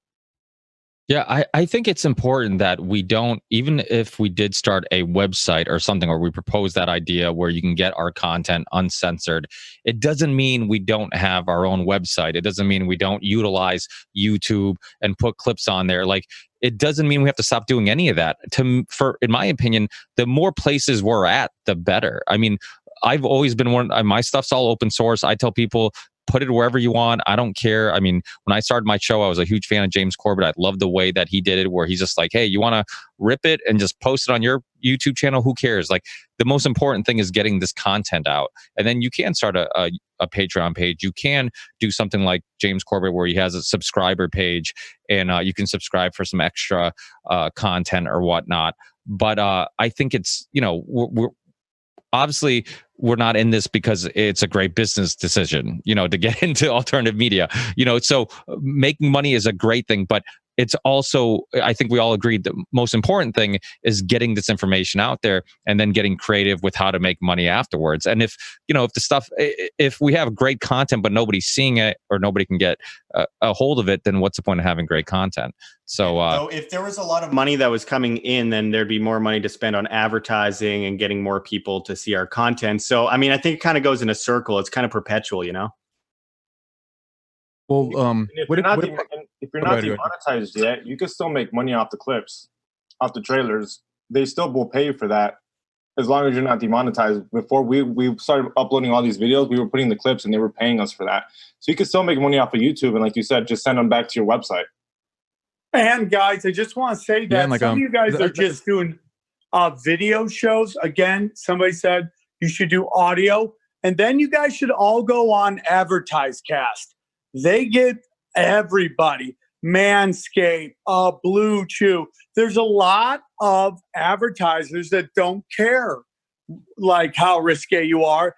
They just want your viewers. And we've had some sponsors stay with us for years because of how loyal my listeners and my fans and how supportive they are. And that's why I work really hard to get them all that quality content. So if you're just doing audio, if you're just doing video, you're really hurting yourself. You should all be doing audio, and then you should all be trying to get on AdvertiseCast. And once you start doing that, man, there's a lot of agencies now that are looking for shows to put ads on. It's like an arms race right now. So, like, I know a lot of you guys have been doing YouTube for a long time. I come from a comedy world, and we started audio, and we've been doing ads on that. And so when I get demonetized, it doesn't bother me as much because I make most of my money through ads and, and doing live shows like Jeffrey was talking about. So for me, it's just like, you guys got to start pulling your audio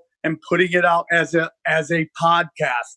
And then I think real quick, we should all at least think of like, where would be a fun place for us to all go or something like that. Not that it's our home base, but an idea of how to create our own little thing. And I still think that is the key, because if we can get one place where there's enough recognizable names, fans will come there. It just has to look slick and it just has to be easy to do. And once they see all their favorite shows there, they'll start going there all the time. That's just my opinion. So I just want to put that out. And about that podcast advertising, I just want to tell you that there's loads of other dynamic ad insertion podcast hosting platforms. Spreaker does it with Voxnest. Acast does it internally. Spotify has Anchor as their hosting platform. So if you put your podcast up, you just in the host thing, you pick a point where the ad will be inserted. Just click it, and it goes in the same as on YouTube. So you don't even need to get those ad reads from Blue Chew or this episode is brought to you by, you just pick the point and they'll put whatever ads on it. Now, there might be like some political ads or stuff that you don't really want to associate with your content, but you can choose what not to have. I'm hosted on Spreaker, and it's like 40% of the income comes in from dynamic ads. So like it's very easy to do, and you just rip the audio from your videos. And just cut in one more time. Oh, sorry. Well, I was just going to say another way. I have another podcast that I do, and it's kind of a lot smaller. The way I do that one with MoneyWise or sponsors, I do local sponsors. Like I'll show them, like I have a big following in Irvine. I'll go up to some barber and I'll tell them like, yo, I got a big following, $300. Come on, we'll give you your answer. I'll tell him I got a haircut here. I'll show it off. And then if it works, we can work again. He'll hit me up and be like, dude, that was great. Some people came over from your podcast. You got a good following here. And then it's just keep it local. Local also helps. And just you're actually helping somebody out, a small business out too as well. XG, you punk. Yeah, that was exactly what I was going to say. So that's I know we're talking about stickers, bumper stickers, going on the streets, door to door. I used to sell fucking kitchen knives when I was 18 years old, door to door, right? So you can do anything door to door, but the stickers and bumper stickers are awesome. That stuff's great. I was a former club promoter and DJ and raver. So like, I love all that. Like the grassroots angle of this is critical to keep this movement real, keep it related to the people. But I was just going to say what XG's saying, where you guys all know what conspiracy theorists do, what they buy, what they look, how they dress. So everyone has local businesses in your area. Like you just said, target the ones that might fit the crowd. Look what conspiracy theorists wear. You're not going to go to like Armani Exchange and ask if they want to broadcast on your conspiracy pod, but you might go to the hemp store. You might go to, something along those lines, find something different. The other thing is with the podcast that Sam was talking about, it's pretty easy with our followings to convert them to iTunes and to the podcast. I've been able to say anything I want on there for a long time. And the benefit of it is, when you get your podcast up to, 10, 20, 30, 40, 50, 60,000 listeners, if my Twitter disappears today, that 130,000's gone, right? Like I'm not going to get half of those people back. Look at Tripoli. He had, like 70, and now the tinfoil hat cast, I've shoved it down everyone's throat like every day almost, and it's still only at 15, right? So you're going to lose a bunch of them, but the iTunes are still there. He's probably still got 100,000 listening to his iTunes. So you guys need to definitely get on that. And to go back to what he said before on those ad channels, I don't put ads on mine, but I'm in a little bit of a different situation. You can actually have these ad networks, if you work a deal with them, where they could just backdate your ads. And XG, I think you guys do something like this too. I know this is what you were talking about, conspiracy guys.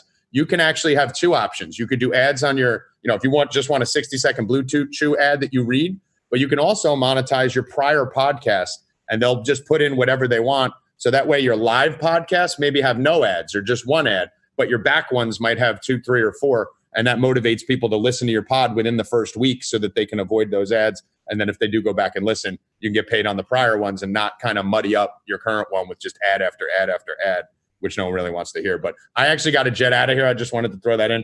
I got a conference call in a minute. So thank you guys for having me on. I really appreciate it. And I'm going to try to follow as many as you as I can if I can find you. But I appreciate you guys having me on.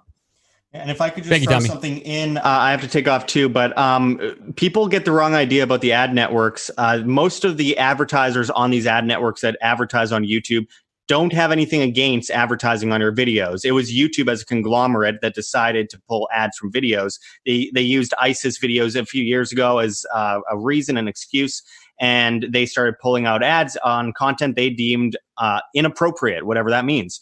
So these advertisers, even Pepsi and Coke, I'm sure they wouldn't have a problem advertising on your videos if they're part of another ad network that isn't AdSense. So just moving away from AdSense, I think, is really important, because these people are happy to advertise and get money from your viewers one way or another. And finally, I just wanted to point out that all of us here in this call, if we all just supported each other, connected and worked together in some way, some shape or form, it would be absolutely massive for all of us. I mean, every single one of us, at the very least, has 10,000 or more viewers that don't know the other one of you guys on here, right?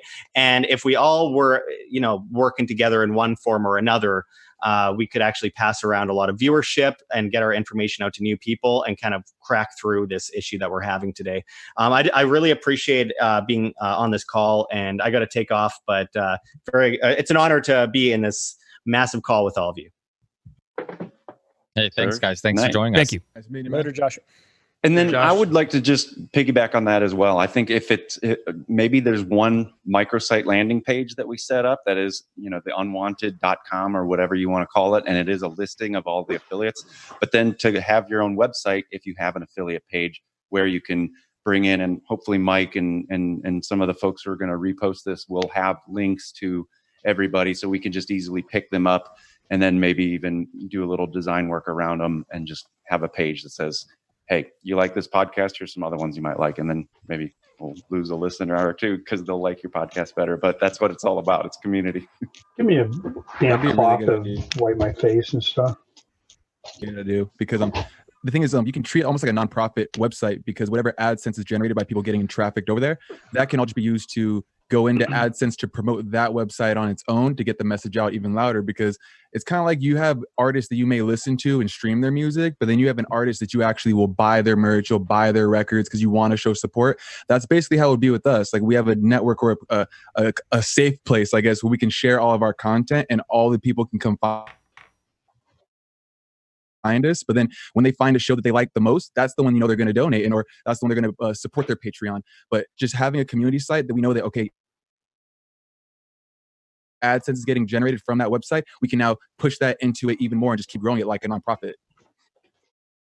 Can I comment on the nonprofit angle of it? So I'm actually a financial advisor also, which is how I, the main way I make money. And it's, from people getting exposure to me through YouTube, which is the revenue model, not actually making money off YouTube. Yeah, but, I had an idea.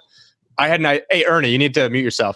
But I had an idea where basically if we all created like our own individual like foundations, then that way our patrons could essentially donate money to us and have it be tax deductible on top of everything else. And so using some of the same tools that the system is using, but against them. And that's sort of putting the cart before the horse, because, first we need to be able to get people and create our own revenue models. I love what Sam said about, creating podcasts. I mean, truth be told, I only listen to, Sam through audio and not through video. And so, I think it's something that everyone should be doing, because it's so easy just to turn something into a podcast.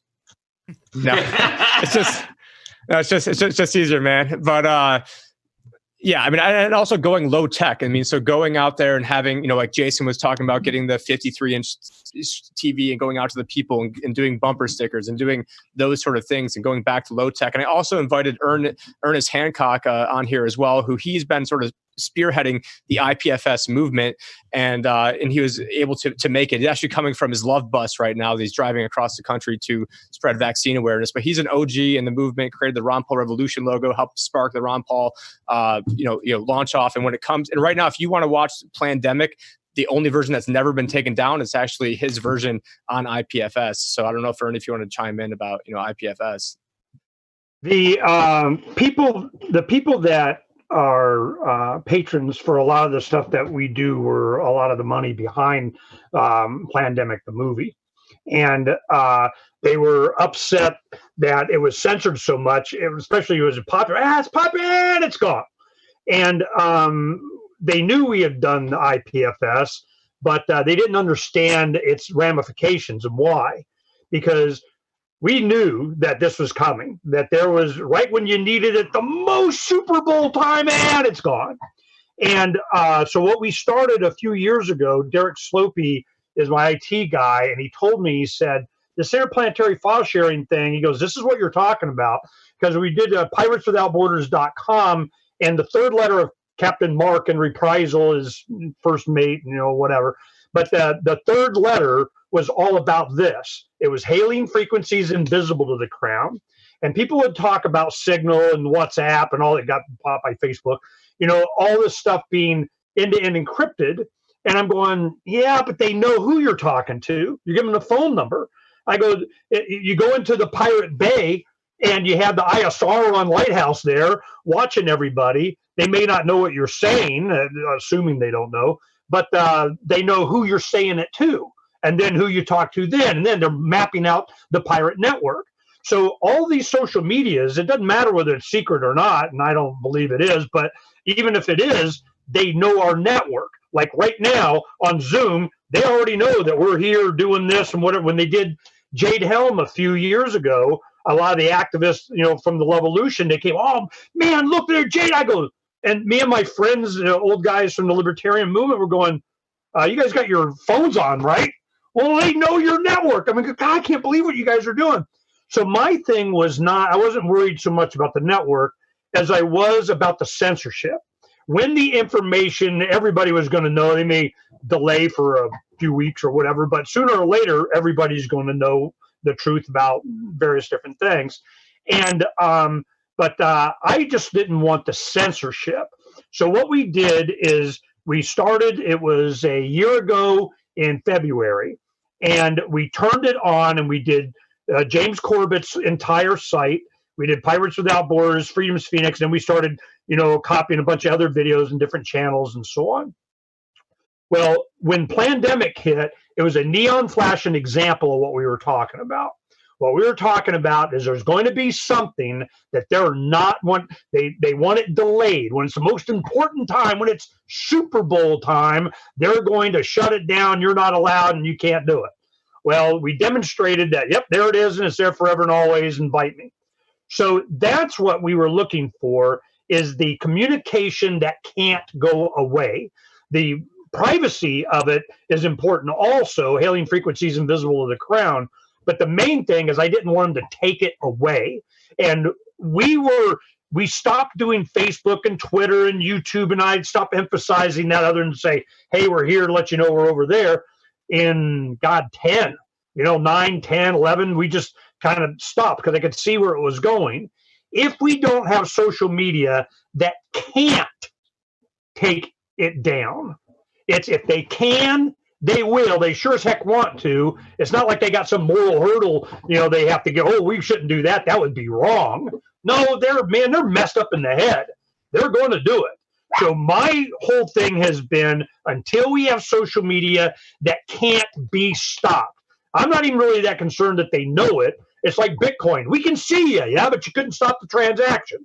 So that's what we need to be thinking, and that's what we're working on.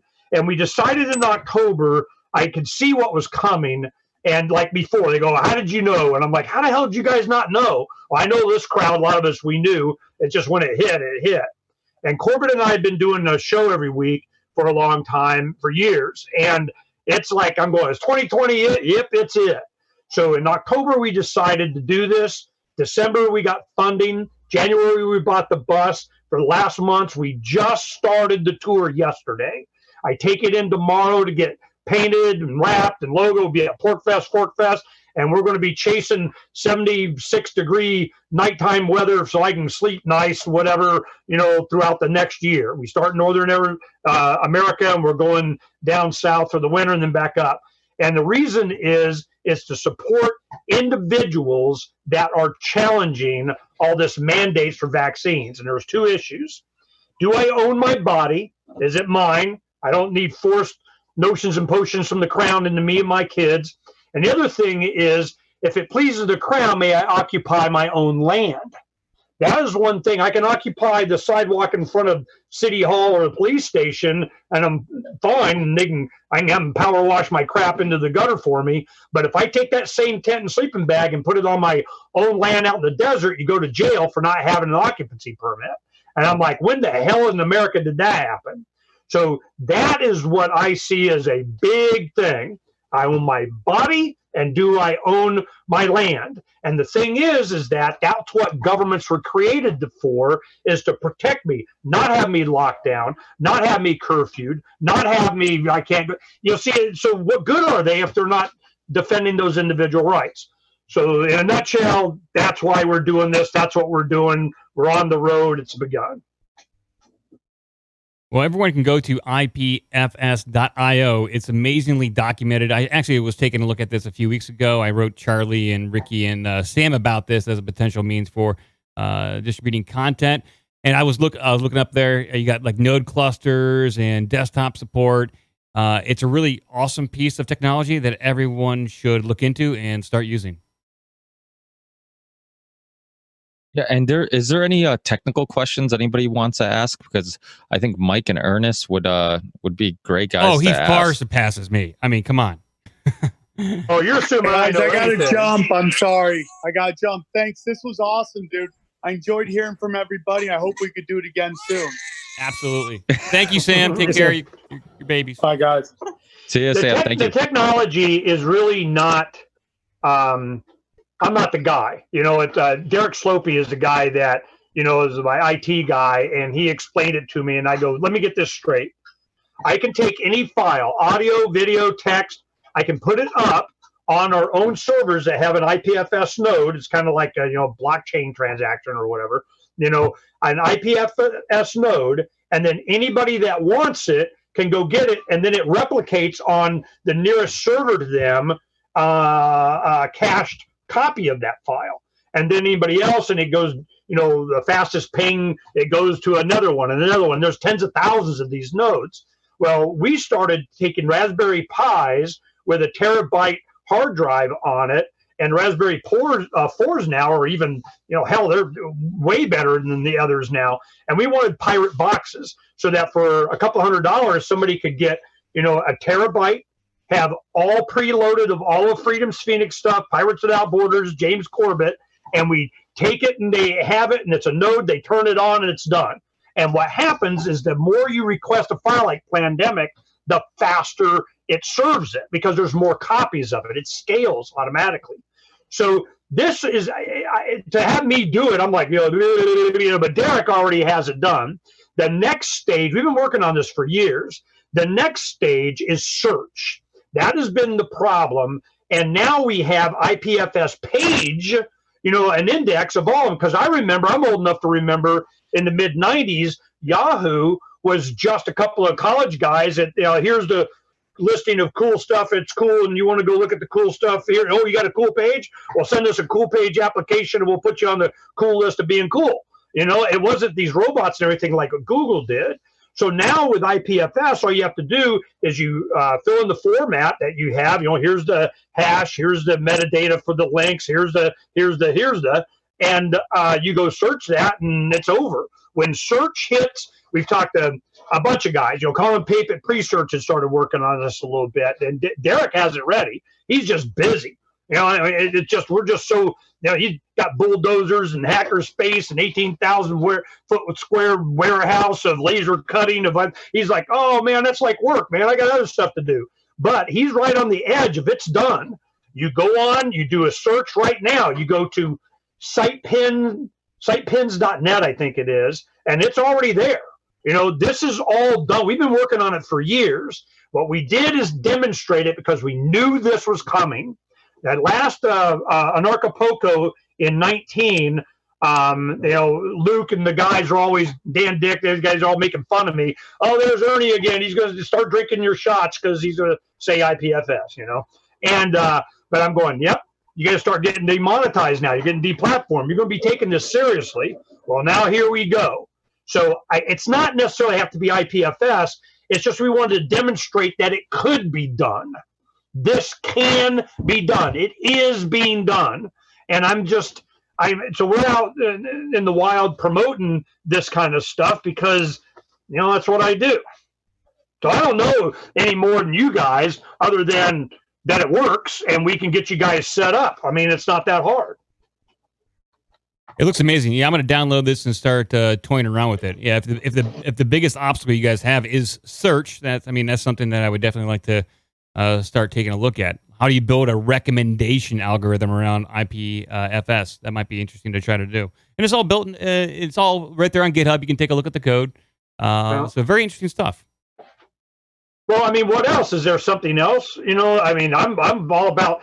See, the problem is with BitChute, I do 3 hours a day, Monday through Friday. And for Donna, even when we were at our high speed, whatever, and here in the Love Bus, we often have high speed internet and we're doing, but to load 3 hours of video every day on BitChute or, DTube or, D this or whatever, the library, it takes for freaking ever. We've had, conversations, Jeremy Kaufman, we, sit there and talk. We tried Float. We're dealing with Kingsley Edwards. We're doing it's just, it can't take the bandwidth to load it up, and it serves it well, once it's up there and everything.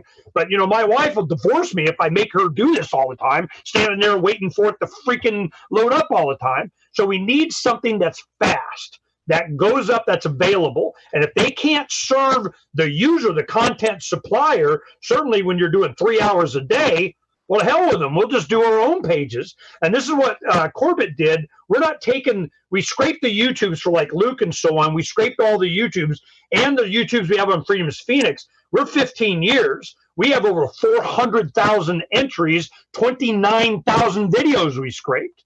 So this is, and I go, pick this one and this one and this one. I think Luke had, 6,000 videos or something that we did to save them. And the reason is because I knew they were going to go away.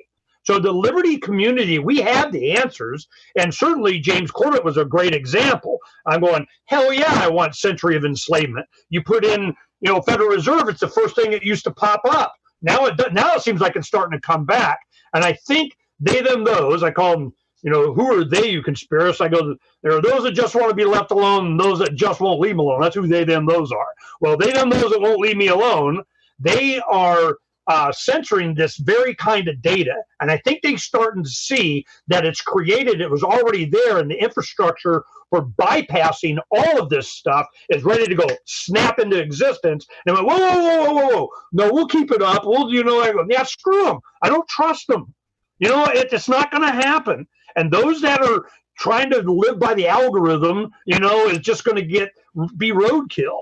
So we've been quietly back. I mean, I'm not that quiet, but I'm not big like you guys because I don't focus on Facebook, Twitter, Instagram. I have all the channels. I got my Pinterest. I got all that stuff, but I could see how they were controlling you. They were getting you to do certain stories and not others. Don't say these words or you'll get penalized. You've got, it's just, screw that. That was not what this whole thing was about. So I can see it's neon flashing example, of what's coming, and it's going to get worse. And a lot of things, these social media, they just want to do what they want to do, and they want to be all communist or whatever. I don't care. And what they really want is protect themselves from copyright violation. And then you got to get into IP, and I don't give a crap about IP. So my thing is, if they can maintain, enhance, expand their intrusiveness and control over the individual and benefit them and screw you, they will. And I just need to know, can they? And I want to give you this before, I shut up. But this is the one thing that I would go to all these different providers. We'd have Atmanon from Minds. We'd have, Float and Jeremy in Library and all these guys. I've been following crypto since the beginning. I got my first crypto when it was, $3 or something, Bitcoin. For all this time, I could see what was coming to decentralization. That's what pirateswithoutborders.com is all about. If you go to pirateswithoutborders.com, read the letters of Captain Mark, you'll see, that we've been predicting how this is going to play out. My whole thing is that we have to decentralize in everything. I'm here at Jay Noon's at the Free State Project in Henniker near Manchester. And when this all started, he's a horse trading, individual. What did he do? He got 300 pigs, dozens of cows. They're building a slaughterhouse, 40-foot refrigeration truck. The Free State Project is not going to starve because they can. This is all going to be about food. That's why on the way out here, we're stopping at Harvest Host, RV kind of brewery and golf courses and farms and, dairy farm, stop at a dairy farm. These people are, he went to get, he said, farmer's dilemma. I have 4,000 hogs that I have to euthanize. Who wants them? I'll give you a $300 pig or $1,000 pig for $100. Tyson said you can't sell them. You must kill them or you'll lose your contract. I'm like, what the hell? So he's got fields he's cleared out here and doing and selling. He had hundreds of hogs and now he's got like 20. And people just keep coming and getting. They're doing the same thing. They're getting their farm all set up on their little lone prairie. If I got a couple of acres. So we left a couple of acres and we did aquaponics and chickens and goats and turkeys and all this, that kind of stuff. But we hit the road and I miss my chickens, man. They're easy, but this is going to be a food thing. And I am so worried that we had a lot of stuff from H1N1 in 9 and 10 when the grandkids go in the attic to help my wife, get stuff ready to move and so on. They go, what, all these hundreds of rolls of toilet paper and 6.5 gallons of Purell? I go, well, hell, I didn't even know. I forgot I even had it up there, So my wife goes, well, I don't think we need anything. I go, that was the point. This is so as influencers, you guys here, I see the biggest problem is that when you start emphasizing this stuff for people to be ready and it not matter, that you have the better quality meat, that you have, like pork, it's not the other white meat. The reason Jay was telling me it's white is because they're on concrete. They don't get the iron from the soil. So they said it's white because they're anemic. Just, oh my God.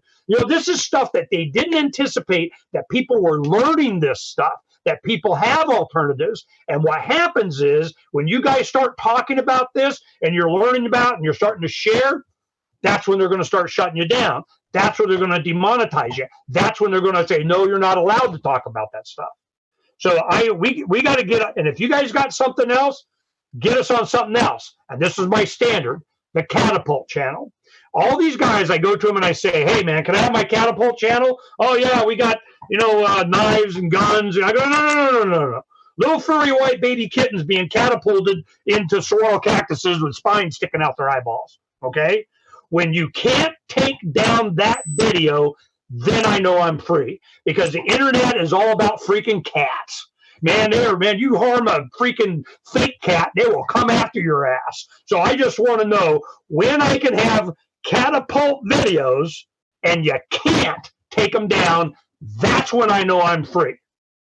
Well, fair enough, Ernest. Hey, thank you for chiming in there. You just gave us a download. We'll have to go back and try to digest it all. I don't know how long everyone has. I'm going to stick around as long as people have something to say. I can always open up the phone lines if we have anybody that wants to, ask questions. Ricky, you have anything to say? No, I love what Ernest said. Yeah. I mean, the good news, he came with energy, which was good because we were like 2 hours in.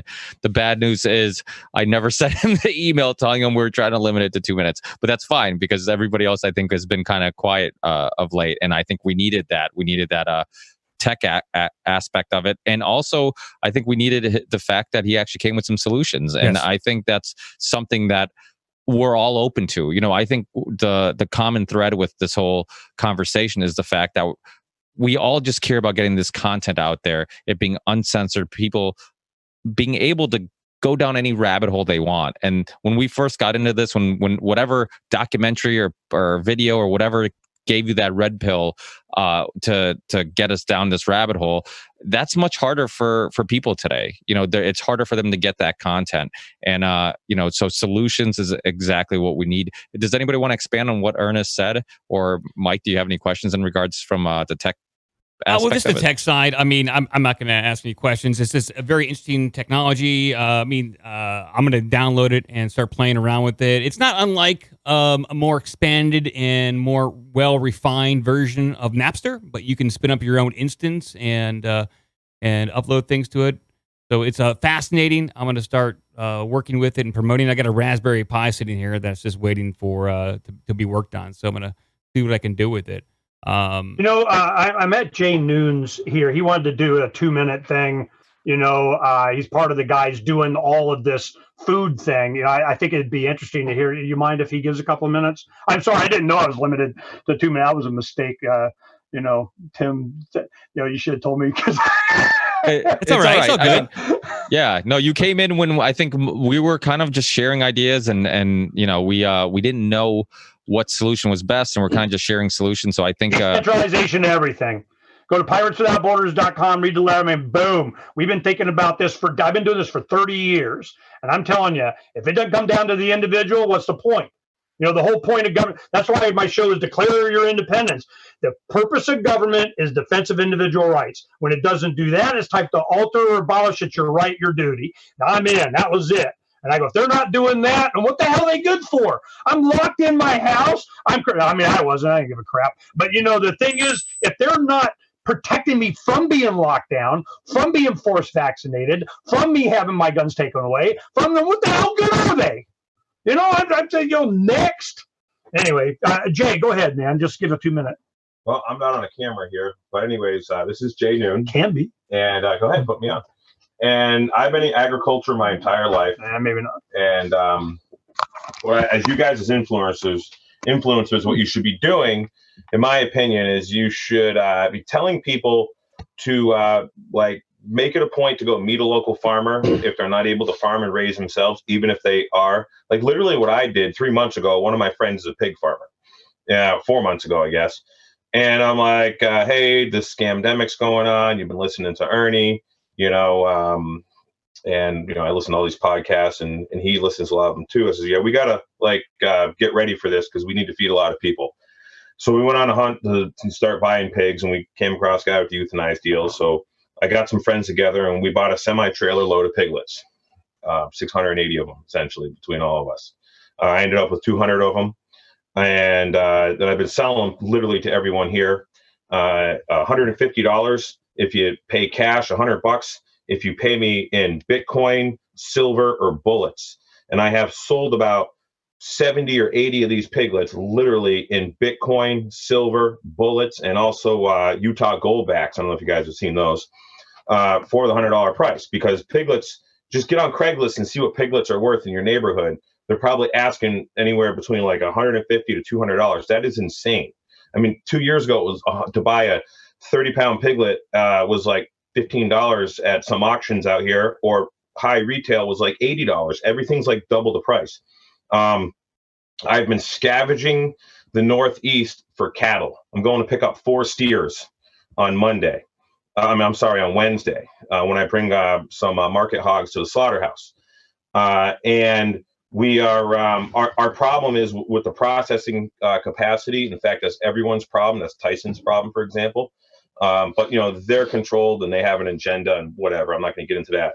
But you need to support your local farmer right now. If you're like living in a condo or something, or in an apartment, but maybe you got some cash and there's like a guy who's got like a farm stand set up and he's selling like beef that he raises or pork or whatever. Ask him what he needs on his wish list. Maybe you can buy him some implement to make his life easier. Maybe you can prepay for like a half a cow. I mean, we need to start buying, our food futures directly from the people who are raising the food. That is going to be very important that you make those relationships now, and that you guys can tell your audience to go make those relationships with local small farmers. Maybe you got teenage kids who need something to do, or 5-year-olds. Make them go out there and clean paddocks and help, castrate piglets and deal with cattle and deal with sheep and lambs and all that stuff. Whatever, it doesn't really matter what it is.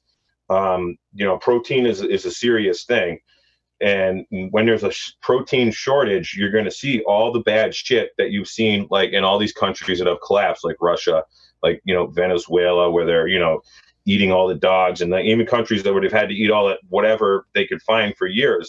Lily Tang, who grew up in China, who's one of my neighbors now, she talks about how they had to hunt rats as kids, and people in the city could be doing that in the near future. But build good relationships with people who produce food and try to help them and learn about it yourself. I mean, it's all very possible. And most of us, Joe Stallaton, look up who he is. He's got stuff all over YouTube. Just watch some of his things. I mean, all of us could literally, on just, a couple acres, produce a lot of protein with chickens and pigs, especially if you're not too far from an urban area or a dense area. You can get a lot of waste food right now. There's a lot of stuff being wasted. We're getting pallets of yogurt for free right now. I'm feeding like perfectly good yogurt. I'm dumping it out to piglets every day. And others I got a ton of chocolate chips for free, a ton of peanuts for free. So I almost have no cost into feeding these piglets, and they're gonna, in 6 months, each piglet's gonna be about 180 to 200 pounds of meat in a freezer. So just keep that in mind. Make some relationships with some local food producers. That's going to be very important to everybody's future. Thanks, Jay. And it's fun, isn't it? This is already happening. It was, for me, I knew it was going to be technologically, how are we going to be able to decentralize down to the individual? But it had to happen. And the communication, they'll start shutting down because you're not allowed to have sell food and you didn't get a permission slip from the crown you can't. And I'm like, oh, okay. You need hailing frequencies invisible to the crown. The big thing is we're worried about, our internet. AT&T is, we have that, and Verizon, and it's just a drain on the surveillance on God forbid you have all your computers on. It's like 2 gig a day just in drainage. I just found this out. I'm like, what the hell are you guys doing? How much data? You owe me money, So this has been, so now I'm looking at Starlink. Well, is Elon Musk going to, route us out to the man, and give on the Mars base gets a, Space Force landing pad? I mean, I have no idea. Hey, Ernest, I hate to cut you off, but I got to reel this back in. We got a lot of people here. I just want to make sure everyone has a chance to speak one final word before we kind of wind this thing down. And I may open up the phone lines, although that may be a mistake. I thank you, Ernest, but we're kind of short on time here. Does anybody want to add to what Ernest said or anything that's been said throughout the night? Any closing thoughts or whatnot, or any questions you might have for somebody else who's on this call? Yeah, I've got one real quick. One of the things that we can all do doesn't require any money, doesn't require anything more than just a little bit of effort. We got to all support each other. I think this maybe goes without saying, but helping each other's shows and spreading the word on, as long as we're still available on social media, we have this connection to one another. We're familiar with each other's work for the most part. We cross-pollinate our audiences by going on each other's shows and taking other people's content that you see that you like and retweeting it or putting it out on Facebook or wherever. And we all know these are going to go away at some point. So it's not a long-term strategy, but helping each other to grow our audiences. We're not all Sam Tripoli's and James Corbett's out here. We don't all have that brand name recognition, but we have a whole lot of people that in this little world, just the people that are even on this call right here, that we can work with. We can help each other out. Some people are bigger than others. Some have been doing it longer, have a broader reach. But this, one of the things I noticed when I've been at Anarchapulco the last couple of years is that I consider that to be sort of like the Super Bowl of the alternative media. A lot of the alternative media showed up there. They're all, it's a great networking opportunity, and we need to do a little bit more of that. I think this is a great start. Obviously, we can be better. I think most of the people that are on here, I recognize them. I watch their stuff.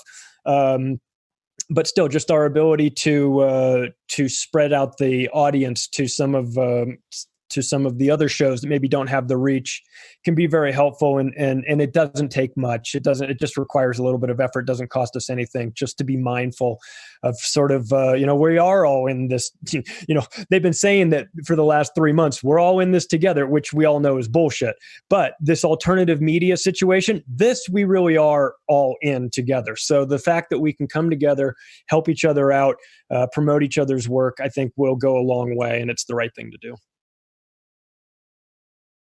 I know this is almost over pretty much, but I mean, anyone should leave a comment if they would like for us to all be on a website. If not be on a website, I think we should have one more large Zoom like this, see if what everybody's fans said if we should go to one website or not. But I definitely do think that we should all team up and do like a live show, a live podcast, maybe a 2-day event where it's like, hey, you get 3 hours of Kate and then you get another 2 hours of Gordo. And it's kind of like Acapulco, but obviously not in Mexico. Let's keep it here, but just a mixture of everybody and see what can happen. Sam's been trying to do it in Vegas where he was going to get everybody, do some stand-up. Everyone did their thing. Everyone did their show. And you bring your fans and you paid like, be a 3-day event, pay $200 and you get to see everybody hang out, interact, buy merch. And I mean, why not? Yeah, I mean the Red Pill Expo does it, and many other events do it. Yeah, sorry, did I cut somebody? No, I was Jump just going to in, add that people do like to do the live in-person stuff. I don't have that huge of an audience, but I have been able to, in the last year, just through doing like book tours, I've been able to pull pretty good size audiences of at least 50 to 60 people in the different cities that I go to. So if you have a mediocre sized audience like me, you can pull at least 50 to 60 people. So I think if we were in a big center like that, we could have a good live crowd. Good point. Would it be pertinent for us to maybe get all this stuff down in writing and have kind of like a living document that we can add to stuff that can be implemented, like blue sky kind of suggestions, and then like actionable tasks in something, say like a Trello board or some kind of a Kanban organizational system if everyone's on Trello? There's stuff like Padlet is another app where you can add and link all of these mind map stuffs together. So like all of us that were on this call can add in their knowledge, links to websites or services that can be used, and we can share the knowledge and links and have a database that we can all pull from. That's also an excellent idea. Yeah, I like that.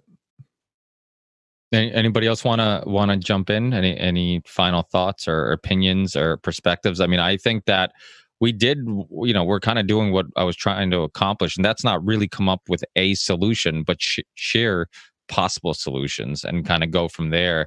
And, I think the one thing we keep hearing, which is super important, is support one another, get this information out there as much as possible. Let's find ways to get this information out there. And then you get guys like Tommy G, who's probably, very money savvy. He can find creative ways to make money in other ways. But if people want to make money with the content, you can get creative with that too. But we have to get the content out there first, because if people aren't aware that you're doing it, then, you can't put promotions or market it or whatever. So that's super important. Anybody want to add in anything?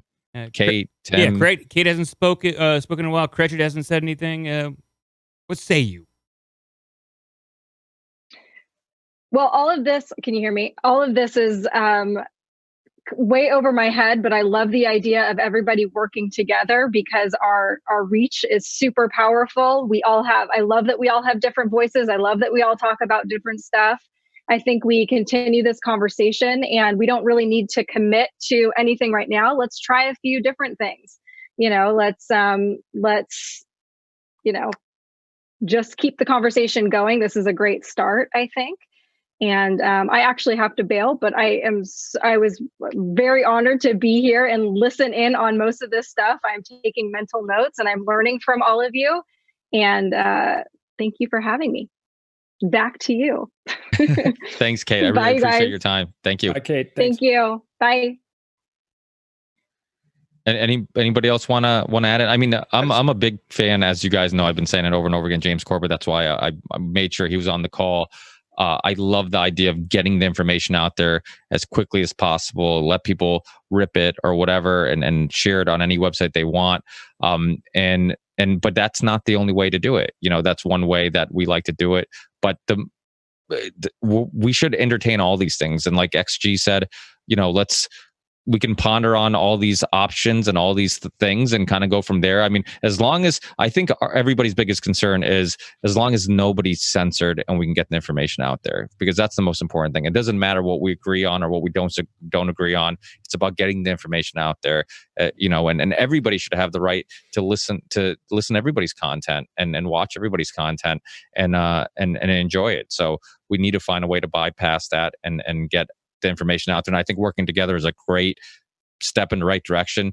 I think everybody connecting, hopefully a lot of people will connect after this podcast, share emails, do swapcasts, do all those type of things. And we can continue this conversation with, kind of just sharing ideas and challenging ideas and seeing if we can come up with some solutions that people can all agree on. And we might not all agree on all the solutions, but that's kind of the purpose of this, is trying to figure that out. Yeah, no, I like what you said about Swapcast. I think that's huge for trying to get on other people's audience. Because the other thing is, there's a lot of people out there who never had a chance to get big because they were, blackballed out of the gates or shadow banned out of the gates, depending on what they were talking about. And then to also, comment on Charlie that, yeah, Anarchapulco is really the sort of like the Super Bowl of a lot of the alternative media. And there is one coming up next month in Anarcho Vegas, which is not going to have as many people at it, but it'll be, like Dan Dix, well, Josh Sigerson, if he can get back into the country because he's stuck on in Mexico, but like G.R. Griffin. So, some of the OGs, Ernest will be there as well. So we do have a lot of the, some people, because right now, you get a plane ticket to Vegas for nothing. The event's like $20. So, it's, would be a cool place to be. And also the founder of it, Kingsley Edwards, also started a social media sort of like in beta right now called Float.app, which Josh was talking about, which, is started by, this type of community. And it's really doing a lot of the things. Not to say it's the end all be all, because, we should really be diversified in a lot of platforms. But I really appreciate, you guys having me here. A lot of you have been big inspirations to me, and thank you. Thanks for coming, Tim. Well, we have so many people to thank. My God. Just to thank you, everyone, for being a part of this. It's just insane that we can get this many minds in the same digital room here. It's been fascinating, and I am humbled. And thanks again, everyone. And also, this show, I'm going to try to give it to everybody. Post it anywhere you want. Just like I was saying, my show's open source. Post it, share it. I don't care if you have links to my website or not. Just get the conversation out there and do that. So feel free. I'll try to contact everybody and give them the links to the audio and maybe even video if they want to post it on YouTube, and get this out there. And hopefully we'll all reconnect in the near future and continue this conversation, because I definitely think that we're far from being coming up with a solution. But I think the only way we do get there is having these conversations. Yeah, there's a lot of people that dropped off that didn't have a chance to say goodbye. I feel bad about that. Like Greg from Higher Side Chats, he dropped off. Burmis. So I apologize if we couldn't get to everyone, because it's just been an amazingly busy show. But thank you, everyone, again. Thank you to Mike and Kretched for putting this on, doing the technical aspects of it. We would be, banging rocks together if it wasn't for you guys. So we appreciate your technical savvy and know-how. As soon as I process everything, I'll send out links and download the video. I'll get with Ricky and Charlie. And thanks to Sam Tripoli for kind of quarterbacking this thing, and Ricky for doing the all the hard work of coordinating this. And the emails. And the emails, yes. Before you guys go, I just want to know, is there a file download place video that you guys are having good luck with that you can post fast, have access? I don't even care if it's a big, small, but just takes video, downloads, and you can access the file platform, or are we just starting to use our own platforms? So like I stream out, so I'm streaming out to YouTube and Twitch right now. I just download from there. But if I were to upload and download and to send it out to somebody, the quickest way I do it is Dropbox. It'd be preferable to use something else that's quicker, but that's what I use right now. And anybody else before we let everybody go? Anybody want to plug their websites, plug their Twitter, plug guys, plug away. Well, before I dip out, just want to kind of say thank you guys all for inviting me. Of course, shout out to Sam Tripoli for the invite also as well. But again, let's keep sharing this information. Let's kind of keep the community tight and engaging. We don't got to be an echo chamber, but let's not hide other people's content. And also, keep the listeners engaged. It's not just us talking to them, it's kind of us engaging with them. And a lot of people out there are afraid to have these conversations because they're afraid that they may be rejected by the people that they love the most. So this should be an open and welcoming place for people to give out their fringe ideas that may not be accepted, but may not even have been discussed. Go goes without Yeah. saying, no racist, bigotry, just outright hateful stuff. Come on. Yeah, and I think what you said was a really important point, because it's something that I completely forgot to bring up during the podcast, was the fact that we don't even have to come up with these solutions ourselves. We have listeners, we have people who do love our content, who might have some great ideas or great ways of helping us. So just putting these conversations out there, them knowing that we're kind of exploring ideas and trying to come up with ways to resolve these issues of censorship, we might get some help from some great fans. And you think about everybody that was on this call: Ben Swan, James Corbett, Greg, everybody who's still on now. I mean, you combine everybody's platforms, and there's thousands and thousands, possibly millions of people who are listening. And there might be a dude out there who has a little free time, who can come up with a great solution or a great way of resolving the issues we're discussing. So, I think just having these conversations, even if we're not the ones solving the problem, we have hopefully fans that can also help. So engaging with the fans, I think, is also a great idea. Send this link to Elon. You know that he's red pilled, man, and he has the people and the power behind it. I just want to say thanks to Sam for asking me on, and thanks to you guys for hosting me. I'm around 6 or 7 years, but I haven't met a lot of you guys. I stalk you on Instagram. I follow you all the time. Oh yeah, well I'm blowing up Twitter at the moment, putting up stuff. I'm kind of having my swan song on Facebook and Twitter. I'm after deleting all of my YouTube videos already voluntarily before Christmas. So I'm kind of extricating myself, but trying to keep some sort of presence, like we were talking about earlier on. But it's and I don't even fucking go that hard. Do you know what I mean? Like, we don't even talk about Jews or whatever on our show. We don't, for the people that are going hard, I'd say it's a lot more difficult. There's offers and stuff coming in for my show from different places as well. And when that kind of blossoms and blooms, I'll share that information with you guys. But it's great to make acquaintance. It's great to touch base. And I'm sure you guys will all be on the show doing swapcasts or as guests in the future. So thanks very much. I just followed you. Do I get access to your OnlyFans as well? Yeah. Yeah, well, when all the rest of the lads go off the call, we'll just do it on Zoom here. Just while I'm waiting ready. Awesome. Anybody else wanna plug and say their Just goodbyes? want to apologize for taking. So I didn't know that. It's all right. It's all right. It's all right. I'm sorry. I was just excited to be able to share with you guys, and I'll just say good night. Peace, guys. Keep up the good work. It made me feel really good about all the questions I asked, anyways, because I thought I was after going off. No, Ernest, it was just it's not your fault. I obviously I was a little concerned about people talking over each other or having enough time for everybody. By the time you came on, I think we're getting to the point where people, we've kind of all said our piece. So it was nice to get your insight, especially from the technical aspect of it, because you have been doing this for a long time, and a lot of us are more creators, and you're kind of know a lot of the behind the scenes stuff and really came with some solutions. So I think you really gave. Yeah, no, I've been an activist. Exactly. My wife and I have been doing this since the late 80s. And I go on and on and on. That's what my show's about. But the main thing is that we knew this was coming. That's why we had Freedom's Phoenix. The logo is the Phoenix coming out of the ashes of Lady Liberty's torch. It's the rebirth of freedom from Lady Liberty's torch. That logo was like 96. We came up with that. We knew what's happening right now was what was coming.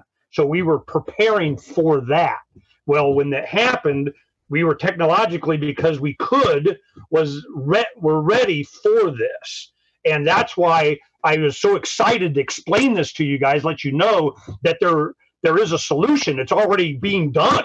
We did it just to demonstrate it for the past, year and a half or so. That's for a lot of you heard my thing. I'm just really grateful that I was able to share that there is a solution and that we're out here promoting. That's why my wife and I we have 4 kids and 12 grandkids, and we just gave everything to them. We put what we really wanted in storage. We got the bus. We pimped out the studio. We have everything in rock and roll and doing this, and to be able to talk to you guys about this, heck, I didn't even have to take the bus tour now. Peace, guys. Thanks for letting me ramble. I appreciate it. Good luck. Thanks, Ernest. Thanks, Ernest. Till next time. Killed here. Now that no one's here, I can play Thanks sound for drops. having me, guys. I didn't say anything up until now because this is I'm new to a lot of this stuff, and I was learning a lot from you guys during the whole thing. I appreciate being a part of it, and hopefully next time I will be able to contribute more solutions. You definitely got my creativity stirring with some of the things you guys have been talking about. So thanks a lot for having me here. I enjoyed it. Hey, and plug your website or anything you want while you're at it. Do what? Say that again. Sorry. Oh, if you want to plug your your show or anything. I do a daily show called It's the Propaganda Report Drive Time News Blast. I do it with Monica. Monica was in here earlier. It's on thepropreport.com. Awesome. Thanks a lot, Yeah, so thank you. Anybody else? Jay, you Fame? Anybody want a red pill? Yeah. Oh, sorry. The Block is Hot podcast. Once a week on Wednesdays, YouTube, same thing. All social media, The Block is Hot podcast. And of course, thanks for having me. I want to grow with you guys and get to know you guys all a bit more. Yeah, big time, have you man. guys on the show. Thanks for coming on. He's a man. I think we can wind it down. I'm gonna start playing the outro music here, Ricky. Yeah. Well, did everybody kind of say their piece or plug whatever they wanted to plug? I mean, if you plug it now, you're getting the best fans because it's the people who stuck around for 2.5 hours. Jay Dyer, you can go to The loyal jaysanalysis.com. I know that off the top of my head. Hey, Jay, did my emails go to your spam account or something? Is that why? Because a couple people said that my emails were going into their spam mail. It could be. He doesn't like I have a gigantic inbox that I have not gotten. I've had to pay people to catch up the inbox, so I wasn't trying to avoid anybody. I apologize if I didn't get to it. Oh, I just didn't know because I know I think I sent you the link via Twitter, and then that's when you jumped on. So I didn't know if maybe you weren't getting my emails. No, it's all good. That was my mistake. Actually, I was a little bit late because Sam thought it was earlier, so I had planned something before this, but that's okay. Anyway, I'm Jay Dyer. If you want to follow me, you can just type in my name. I'll come up. But thank you guys very much. I'm honored. And I do a lot of interviews, a lot of similar stuff. So anybody wants to come speak to my audience, I have a decent, mediocre sized audience, but we have a lot of fun. We're a community, so.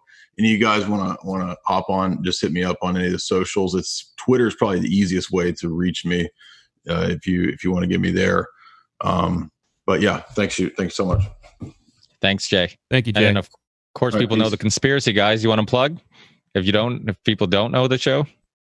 Yeah, those conspiracy guys on everything. I mean, we're on fucking everything. Any social platform there is. I have a presence on everything, just in case. They're good. They do like 7-hour shows.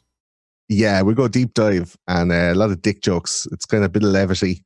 Those dudes, they look good. All right.